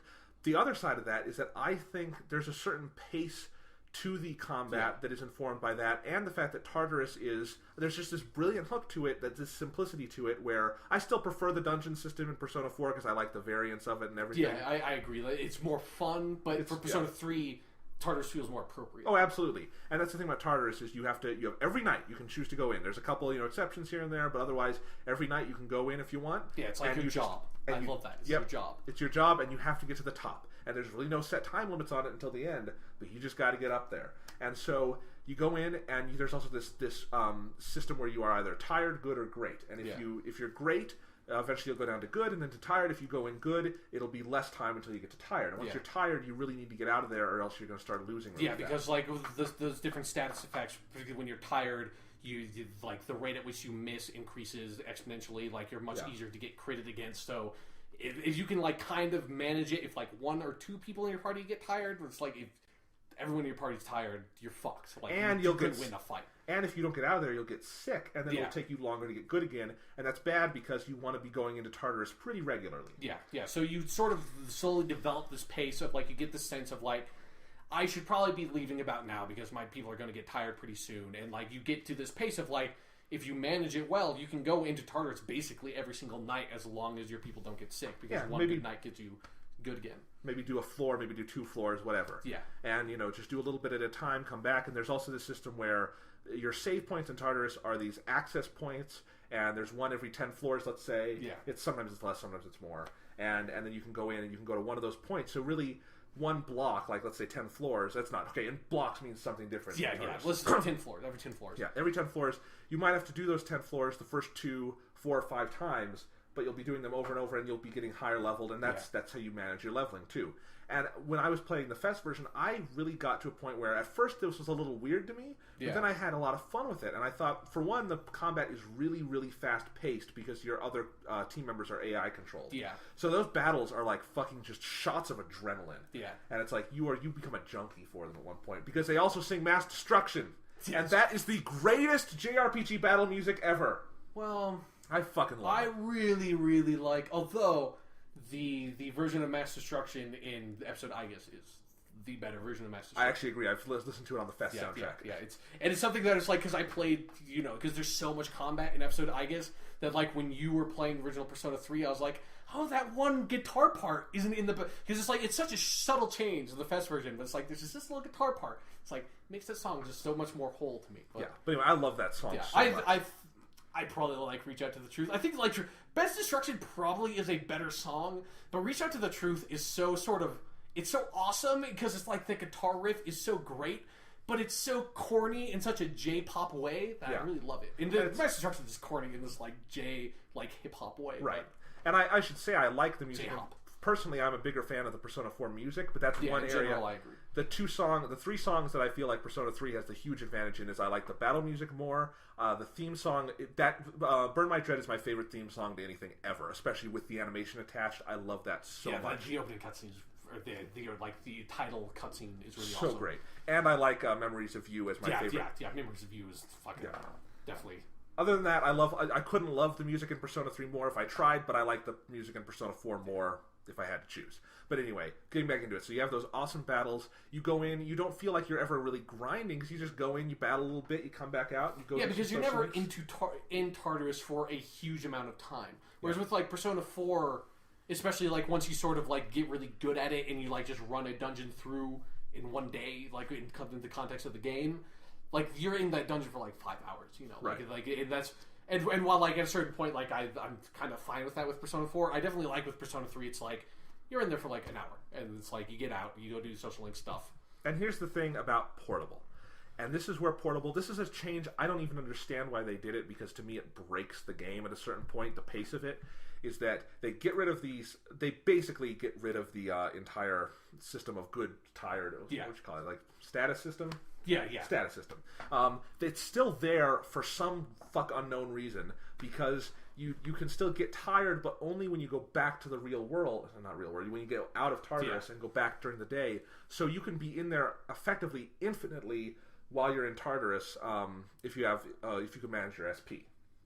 And the clock will give you, if you pay the clock, it'll restore your SP. And so sort of like the fox in Persona 4.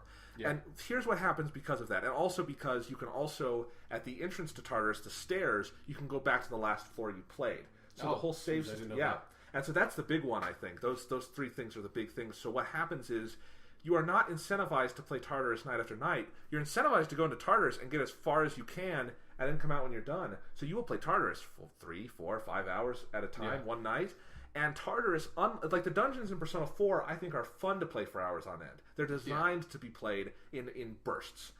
Even though that it also has a system where you can do them in 2, 3, 4 days, and that's like sort of, I feel like that in Persona 4 is more to like get you acclimated to the combat system, because the first time you play, you're not going to be good enough to manage all that stuff at once. And so it's like, but by the time at the end of the game, I feel like it's definitely sort of expected, because if you want to get a lot of social link stuff, you really need to beat those dungeons in one day so you can move on to social linking. Right. And so, but in Persona 3 Portable, like Persona 3, regular or FES, it really feels like Tartarus is made to be done in those small chunks. But if you play Tartarus for like 3, 4 hours on end, Tartarus breaks down. You start hating Tartarus. You hate everything about it.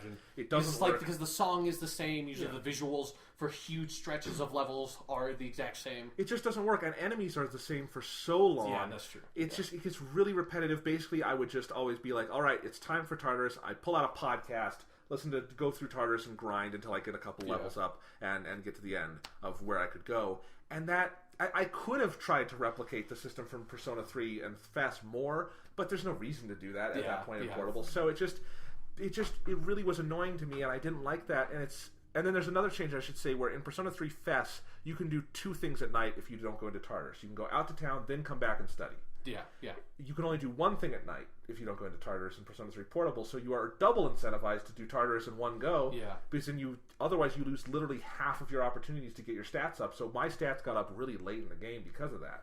I had fewer chances to do it. Like academics took until like fucking October or September. Oh, jeez. Yeah. So because there was no other thing, nothing to do about it, and so.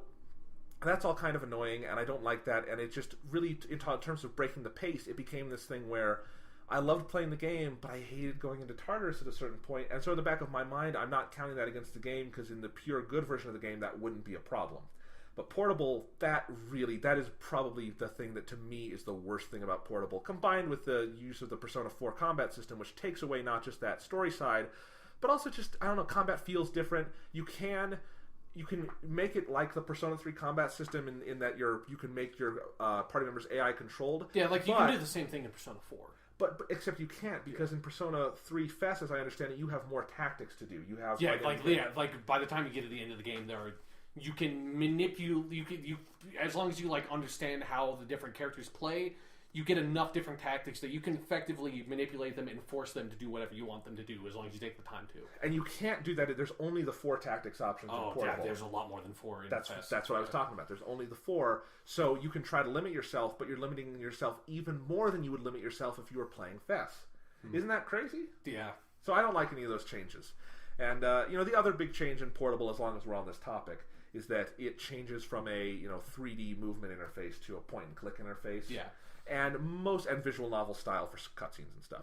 Mostly that doesn't bother me. I think it's inferior, but not drastically. It's still fun, and I think for social links and stuff, I may even like it as much or more, because I think it's fun where it does this thing, instead of having the polygon versions of the characters, the sprites, standing in the middle, and then the character model on the right, or character animation on the right with this dialogue below. It'll just put like 2 people who are talking, one animation here and one on left and right, and then it looks more like they're talking to each other, so it can be a little more immersive sometimes. But not, I don't know, it can be equally immersive. It's Persona 3 FES is still more immersive. Because for me, like, I haven't played Portable. That was one of the things that, like, in my mind really turned me off to it, because, again, this is another thing about FES that feels like, especially, like, it's one of the things about, I guess, 4 that makes it feel very much like a sequel to Persona 3, is that in Persona 4, when you're out, like, about the town, you can hit the square button and teleport wherever you want to go. In Persona 3 and FES, you have to walk everywhere. And at first, kind of drove me insane. Luckily, the way I played the game, loading screens were not a huge issue, where they may have been on the PS2 version. I don't know. So, like, I loaded in, like, a second, so that didn't bug me. But, like, yeah, the going, like, having to walk everywhere and go about the town definitely added a level of immersion where it's just like, I have to go do that. Like, I have to walk. And I feel like, and this might just be specific to me, like playing as a cursor doesn't give that feeling. Absolutely. And I think what I was saying is, I think that part's inferior, but the actual conversations you have, like, I like how when you're in a social link, you just have the animation model and it's facing right at you, and you feel like kind of this first person, you're right there with them. And that can be good. I don't think it's better. I don't think anything about Portable is better. There's one thing that's better. You can save at your desk at school. No, that's an improvement. Yeah, that's I guess that's nice. Yeah. I do think Persona 3, when I was playing it, needed a couple more save points. Yeah. But other than that, nothing about Portable is better. Sometimes it's on par in some ways. They find good substitutions. But when it comes time for big events and cutscenes, good God, Portable. The ending, yeah.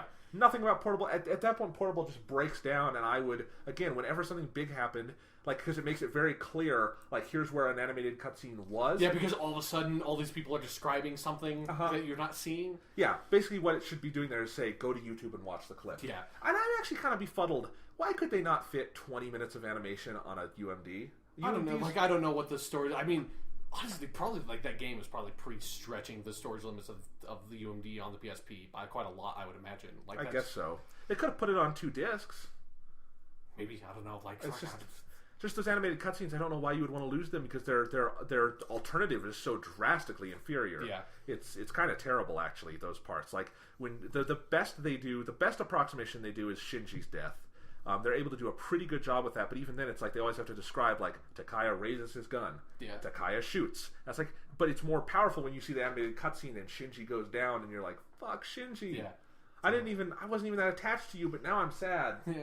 And I always love to, like, imagine the player, like this imaginative like player in my mind that is like, oh, like I fucking, because you have like a month or 2 months where you have Shinjiro on your team where you could put him into your squad, and like, in fact, the Mitsuru and Akihiko both tell you put Shinji on your squad. Yeah, because I think he actually is, like, depending on how you've obviously leveled your character, I think based on the average of where you should be at with your level, I'm pretty sure he's actually a little bit higher. He is. And so, like, yeah, it kind of, like incentivizes you to put him on your team, but I have my team kind of, like, established at this point of who I wanted to use. I just like this imaginary person who had him on his team is just like, what? You fucking... You motherfuckers! Like, I leveled because, this is one of those kinds of RPGs. This is something I don't...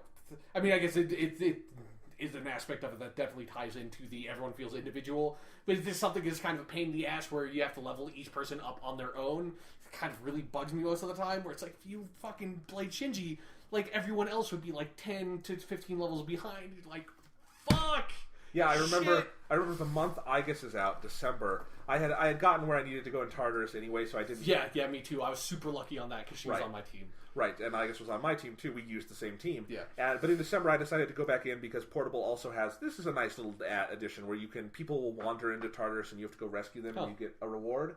And it feels like something that would happen in the diegesis of the game. Yeah, that's interesting. That's a good idea. Yeah, and it keeps you motivated and stuff. So I did that in December, and when I went in, I needed a fourth party member. So I'm like, Koromaru, you come in this time. Then I brought in Junpei, and they would both like die immediately. And I'm just like, I just have to leave you dead, or else you're gonna fuck with me. So I just leave this dead dog in Tartarus and go. Yeah, that's one of the things I love is just like when someone like passes out in the game, it's like their character model is left behind on the like on the like Tartarus screen. So you just like you remember you were when I was playing Persona 3 on the PlayStation, like the Fest version. Here. Yeah, you were watching me play it a bunch, and there was that disastrous run I did in Tartarus. Yeah. There were a lot of disastrous runs in Tartarus when I was watching you play. Yeah, I was pretty rough at the beginning, but I think there was one where I literally like Yukari died, I just had to leave her and run. Yeah, you just left. Coming. And I definitely think there was one. I remember one time, because this is like really early on in the game. I think you didn't realize that like that if you move up a floor when someone passes out, they go back to the beginning of Tartarus, and like you can't have them in your party anymore until you leave. And you're just like, because you just like ran up the stairs and left her there. And I'm like, Jonathan, what are you doing? And then it's like the dialogue box pops up, and Yukari's like, I have to get out of here, or whatever. Yeah. You're just like, what? And I'm like, yeah, of course. Like, you just left her there, passed out on the ground. What were you expecting? Yeah. So overall, Portable to me is just not the version worth playing. It has the only advantage it has is that you can play it away from your TV. Yeah. And even then, that's nice, and I certainly love that the definitive version of Persona 4 is the Vita version, because Persona games work well on the go, I think. Yeah. They're good portable games. And, if they wanted to make Persona 3 the golden, but I mean, you ignore all the shit they did in portable. I would call it Persona 3 the silver. Okay. Silver seems a more appropriate, yes, precious metal for Persona 3. I agree. So yeah, but I don't trust them to ever do another remake of this, because I feel like they would maintain the changes to Tartarus and stuff. Yeah, but I mean, I don't think... They're never going to, probably. Yeah, I would be surprised if they made another Persona 3. Like, they could, but... And, I think the perfect version of Persona 3 would basically be FES with graphical enhancements similar to Persona 4 Golden, with 1 or 2 casting changes in the English dub. Yeah. I mean, Fuka has already, like, in Persona 4 Arena for her cameo, she has a new voice actress that I think is much better. And see, Fuka isn't even the first one I would go to. Well, Kutsuki, was that the first one? Nope, Ken. I fucking hate Ken's voice. Yeah, he's not... He doesn't... It sounds... But I don't know who else it would be, because young boys in English voice acting are always terrible. Get fucking Nancy Cartwright from The Simpsons. She can do it. Make him sound like Bart Simpson. Would she do it? I think she's probably too rich from Simpsons. Yeah, I don't think... It doesn't seem to be doing like anime video games, but... I don't know. I've heard better young boy voice acts than that. That's fucking... What's his name? Like Iggy, I think, from Digimon. The original Digimon. Sure, I don't know. That's why it didn't bug me that much. Fucking, keep... I don't know. Yeah, I mean, I agree. His voice is annoying. I would probably change to Kutsuki first, honestly. Like, Fuka's voice acting is not good, but... I like Fuka fine. The quality of her voice, I like the quality of her voice. It's almost kind of like Chie, like the old Chie is a lot better than Fuka, but it's like, it's not necessarily right, but I like it for some reason. Like, I like the way her voice sounds, I just don't like the performance. And I think that's probably true. I actually like how Fuka's voice sounds a lot, too. And what I said immediately when I got her in the game and was talking to you is that I see exactly what kind of Japanese kind of voice she's doing. Yeah. Because it's a very clear archetypal Japanese voice. And that she's doing an English language approximation of, and I think that's good. The performance is often very stilted, like, there are two enemies! Yeah, it's kind of rough that she's the person who's your navigator in Tartarus. I was kind of sure for a while that she was Tikal from Sonic Adventure, but she is not. I was disappointed that she's not Tikal. I don't know who original Fuka is. It's not like... It's definitely, it's definitely a step down from having Laura Bailey being your navigator voice from Persona 4. Or fucking Teddy. Yeah. Yep, so... and I think honestly, I wasn't a huge fan of Shinji's voice. Yeah, like he's got a very like English dub anime voice. Like I didn't think it was. I wouldn't call it bad. It's just not as. It's nowhere near as good as like Karen Strassman as Aigis or Vic Mignogna or Michelle Ruff. You know, get Troy Baker to voice Shinji. Yeah, and make him do his voice from Last of Us. Oh, I thought you were going to say that just have him be Kanji. No. Because he kind of is like this really dark version of Kanji. Right. But But let's talk about performances we really did love. We already touched on Junpei. Obviously, the big performance in this game is Aigis. Yeah, Karen Strassman. Fucking Nanako, which Wait, she's Nanako? Yeah, I fucking told you that before. I forgot. I'm sorry. For some reason, it's a long game. Yeah, but it's definitely wouldn't like because I didn't realize that until like I looked it up and I was like, wait, what? She did a voice in Persona 4? She was fucking Nanako? That's fucking crazy. And the thing is that amazing... Talented goddamn voice actress, dude. She's really talented, and for Aigis, it's just... I love how she's able to actually sound like a robot, but without any voice filters or anything, but also a robot who has these emotions and then becomes less robotic. Yeah, like her performance is so fucking good. And it's definitely something where, like, I haven't played the Japanese version of the game, obviously, but, like, I went on YouTube and just like out of curiosity watched a bunch of scenes, and then I've like played portions of Persona 4 Arena with the Japanese voice track because it has it, and like I wouldn't call Japanese Aigis bad, but her performance doesn't feel anywhere near as nuanced to me. Where like her version of Aigis, the only reason she, and this is like a very Japanese language kind of thing, but the only reason she seems like a robot is because she's very polite. Like, she ends all of her sentences with like whatever, like Dearimasu or whatever it is. And that kind of surprises me because the performance Karen Strassman is giving is a very Japanese style of voice acting where you don't like. This is an interesting thing for me. I think is like let's take like English and Japanese Dragon Ball Z. In Dragon Ball Z, the voice actors in Japan will always just, whatever that character needs, they will do it themselves in the booth. Like, Cell, that actor does each stage of Cell just through vocal changes, and it's perfect. In English, they put on all these vocal filters and shit, and to me it sounds really terrible and forced. And I feel like what you would normally do in a dub where you have a robot is the English person would just read their lines and they put a robot filter on it. Yeah. Instead, Karen Strassman does what's a much more Japanese style of thing to do, which she makes herself sound like a robot. And to me, I think that's a much better style of performance. Yeah. So I think it's interesting that the Japanese voice actor didn't go as far with that. Yeah, and then again, like this, I haven't like seen, but it's like, but I watched like her. Like the whole sequence when they go to that island and they meet up with Aigis, so that's like when she's supposed to be at her most robotic, right? And there's definitely you don't like. I felt like when I watched the Japanese cutscenes, like you didn't get that sense of character arc where like all the other characters seem just as good, like like Japanese Junpei and Junpei's got a deep voice in Japanese. I saw. Yeah, he's got a pretty. But it's like it feels very appropriate for him. Like it's like all the other voice casting in Japanese is great, but yeah, in English, like I think the best performances are definitely it's Aigis. Then Junpei, and then I think like Yukari, Mitsuru, and Akihiko are all like really good too. Like they're not phenomenal, but they're all. I think they're all pretty fast. Well, I would say not phenomenal in comparison to like Aigis. I think Aigis and Junpei are the two standouts. Right. It's like I'm not criticizing the other performances at all. Like they're all really really great. Like there's nothing. There's no. I can put out any flaws, but it doesn't. Like I don't feel like holy shit. Like right, and I agree with that. Amazing performance. One holy shit performance you're forgetting? Takaya. Oh yeah, forgot. Yeah, that's one that starts out and you think it might just be a standard dub kind of voice, but then he gets fucking crazy. He gets so crazy. Like it's and it's something that you just don't usually see. Like it just feels like a very creative performance that like you wouldn't normally see. Like he goes out there, dude. Oh, he does that. Awesome. And especially it really comes into its own in the Shinji death scene. Yeah, definitely. So great. And then also like when you get to the end and he's sort of like gives up. He's like, fuck it, whatever, man. Yeah. Like, I don't care. He's so great. He's but so good. We are forgetting the best performance in the whole game, though. What? Which is Igor. Igor's... It's amazing to me that the dude who voiced Igor in Persona 3 is the same guy who voices him in Persona 4. Because they said... Like, it's the same voice, but it's a completely different performance. Igor in Persona 3 is fucking nuts. Yes. And I love it because I love how, you know, he has his whole spiel he says that is the same thing in Persona 3 and Persona 4 when you first meet him about, like, you are the holder of the wild card, you are zero, you are empty and yet hold infinite possibilities. And then it's like, that's how he sounds in Persona 3, and then in Persona 4, he's very calm and very, like, hold infinite possibilities, you know? Yeah. Persona 3, he's just, like, all over the place. Persona 3, I imagine there's, like, that elevator... Like, it's just, there's toxins in it or something. Yeah. He's high. And then he's, I guess in Persona 4, he's, like, just drunk and kind of, like, laid back. He's been drinking whiskey all day. They're in that fucking limo. Yeah. I also love the image of the elevator. It is really nice metaphorically when you get to the end and, like, the elevator gets to its destination or whatever. And, like, yeah. I love that. And it's something that Persona 4 does really cool at the end, too, but it hits even... Again, it's these things that Persona 4 takes from 3, but doesn't use quite as perfectly. Yeah, and it feels like because the metaphor of, like, the elevator ties in so much better with the sense of Tartarus, where you're ascending, and it's like, that doesn't quite click until you get to the end, but it's, pretty great.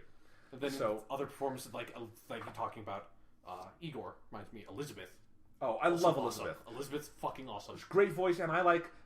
Elizabeth is the other voice from what I've seen that I prefer the English actress a lot more than the Japanese one. Like, there's something super unique about the quality of English Elizabeth's voice. Like, she kind of has this, like, nasally, but not, like, annoying voice. Right. Like, I like Margaret in Persona 4, but Elizabeth's where it's at. Yeah. She's such a fun. They're kind of... It's just weird, because it's kind of like the same difference between... Igor in Persona 3 and Persona 4, where, like, Elizabeth is just kind of fucking crazy and, like, really, like, not dumb, but, like, you know, she doesn't know, like, anything about, like, the human world, so she's really naive. She propositions really you at the end. Yeah. And it's like, whereas, like, Margaret is this very proper young lady who's, like, you know, sits there and reads out her book or whatever, and, you like, get her to kiss you on the cheek. It's a culmination of your relationship with her if you do all the social link stuff. Right. But no, it seems like you have sex with her. Yeah, it is the most implied sexual thing in the game, I feel, if you go all the way with Elizabeth. It's like Chie and her fluffy muffler. Yeah, no kidding. I feel like, you know, I definitely think the Persona 4 Golden Dub is better on the whole in terms of... I agree. I think it's more, even than the original Persona 4 dub is... Like, the average part, I think, is of a better quality. Well, you talked about how which voices are like, oh my god. Every voice in Persona 4 Golden is, my fucking god. Those are all, like, just completely unbelievable performances. Whereas here, it's like, most of the performances, there's no real flaw in it, but it's not like it's amazing. Right. But I definitely, like, I couldn't ever imagine, you know, Mitsuru or Akihiko with other voices. They're still very good. So, So, you excited for the movie? Yeah, dude. I want to, like... The animation in that trailer is great. Yeah, it's definitely... Like, I like that they're making it into a movie. It feels very appropriate for this story. You know? Yeah, and probably a trilogy. Feels like that'll be the right way to do it. And I think it's also, you know, one of the best things about Persona 3 is those animated cutscenes. The atmosphere to them is so phenomenal. Yeah. And I like how the movie trailer looks different, but still has that same kind of quality of really stylized and fascinating. Actually, the poster for that movie I like so much. It's the wallpaper on my iPhone now. Nice. Yep. But so here's a question. Just, you know, talking about now that we've both played the full game, where do you think Spring of Birth, the first movie, ends? Probably. It's been so long since I played that beginning sections of the game. I don't quite remember, but I would say it ends after you get Fuka, and definitely before you meet Aigis. Like, Aigis is definitely going to be, like, part of the bigger thing in the second movie. Right. And I guess, you know, what kind of could they make into a climax for that first movie that would really feel like you've had a movie and not just part one? When does Shinji die? I don't even remember.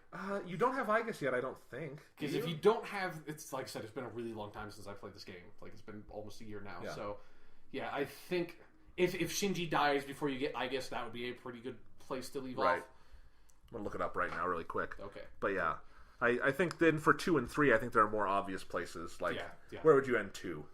See, probably after like all the Akutsuki shit is right into. Yeah, with them all crucified and yeah, like that's a pretty good climax for 2. Yeah, because it would be kind of like the ending to, let's say, like an Empire Strikes Back. Yeah, it's the dark.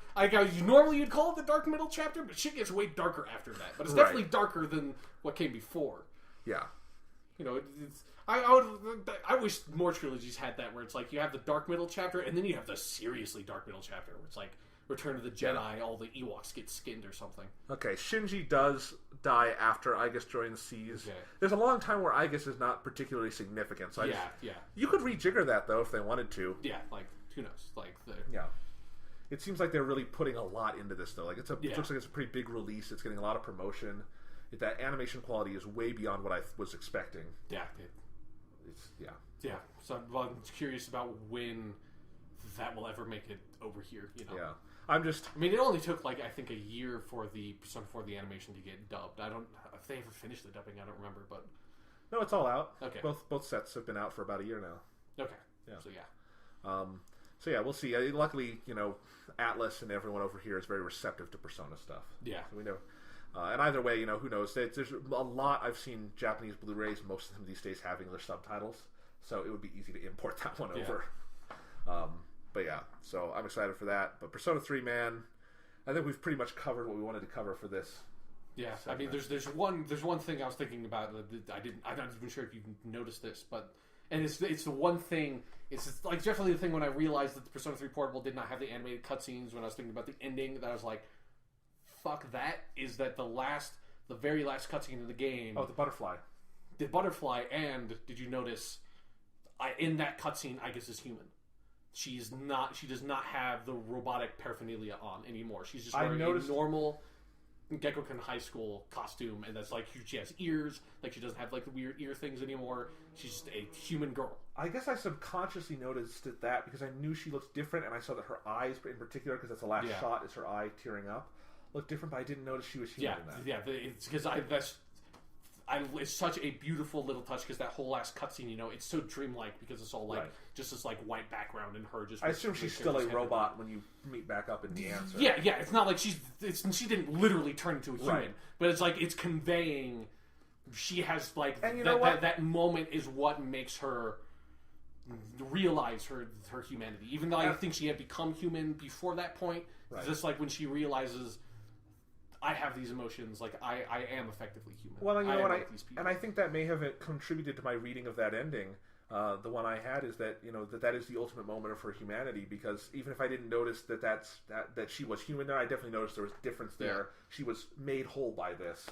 I have a way darker way of reading that, of like, that is the only way you become human is once you've experienced like a true affecting loss. Well, and I think that's my reading too, but I guess I saw like that when you become human when you experience the loss, not when you come to terms with it. That's my reading. Oh, okay. Yeah, and I think, and either way, but I think that is the ultimate test of humanity either way. So, yeah. What a fucking great game. A detail that Persona 3 Portable does not have, and that's why I shall forever refer to it as the soulless version of Persona 3. And I agree. I really regretted my decision to play it that way by the middle. It was just like, this is not the right way to be playing this. And I actually started a playthrough on the PS3 again, and because it's fun to play that first hour. Yeah, it's so the beginning amazing. of that game is fucking crazy. It's awesome. So great. But yeah, so it's good. Talking about social links, how many did you finish on your playthrough? Well, it's easier to say which ones I didn't finish. I didn't finish the Monks one. I didn't finish Bebe's. I almost finished Mitsuru's. I got like 8 or 9 with her, and I didn't finish Yuko's. And because I didn't finish Yuko's, that's why I never even got the Monks, because you have to do that to get his. Right. But I think those are the only ones I didn't finish. Yeah, there were 4 for me also. I was pretty sure I was going to be able to complete everything. I was pretty sure you weren't. You were all like, every time we talked about the game, you were all like, yeah, I'm going to get all of them. But when I wasn't counting, I could have if it weren't for the Aigis social link, and so I don't regret it. That's exactly what I told you. I told you, no, dude, you get the Aigis social link in January, and you have to spend all of January basically on it. And you didn't fucking believe me. I told you exactly that. I'm sorry. Yeah, I was, and all the ones I didn't complete were like at 7, 8, 9. But yeah, most of them I got like. And you know what? Fucking stupid. I liked the Yuko Social Link okay. I actually was enjoying it, but that Social Link is damn near impossible to finish because hers by far takes the longest time, and I don't know why. But it was the same on my Fest playthrough too, and so I pushed her back when I played Portable because I just realized this fucking bitch takes forever to Social Link with. At like once you get to 5, you have to do 2 off Social Links with her before you can get another fucking event.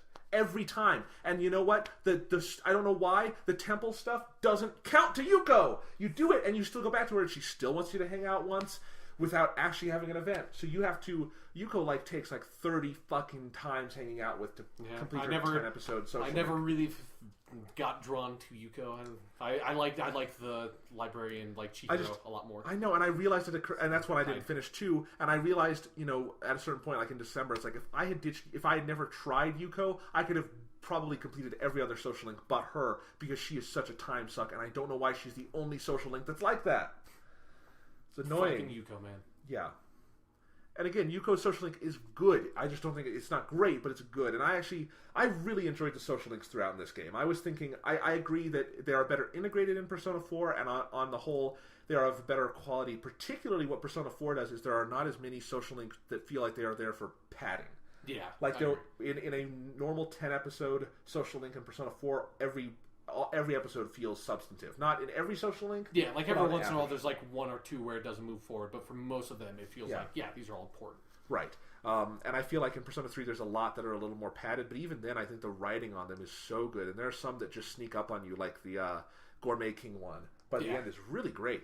Yeah. There's some other ones like that. And I love Tanaka's that is so creative and it's weird. Yeah. And the Tanaka's is so creepy. It's just this so unpleasant, this weird undercurrent of like, why is this old businessman hanging out with like this like pretty boy 15-year-old high school kid at night? I love Tanaka's ending. Yeah. Where he's like arrested but he puts his show back on the air anyway. Yeah.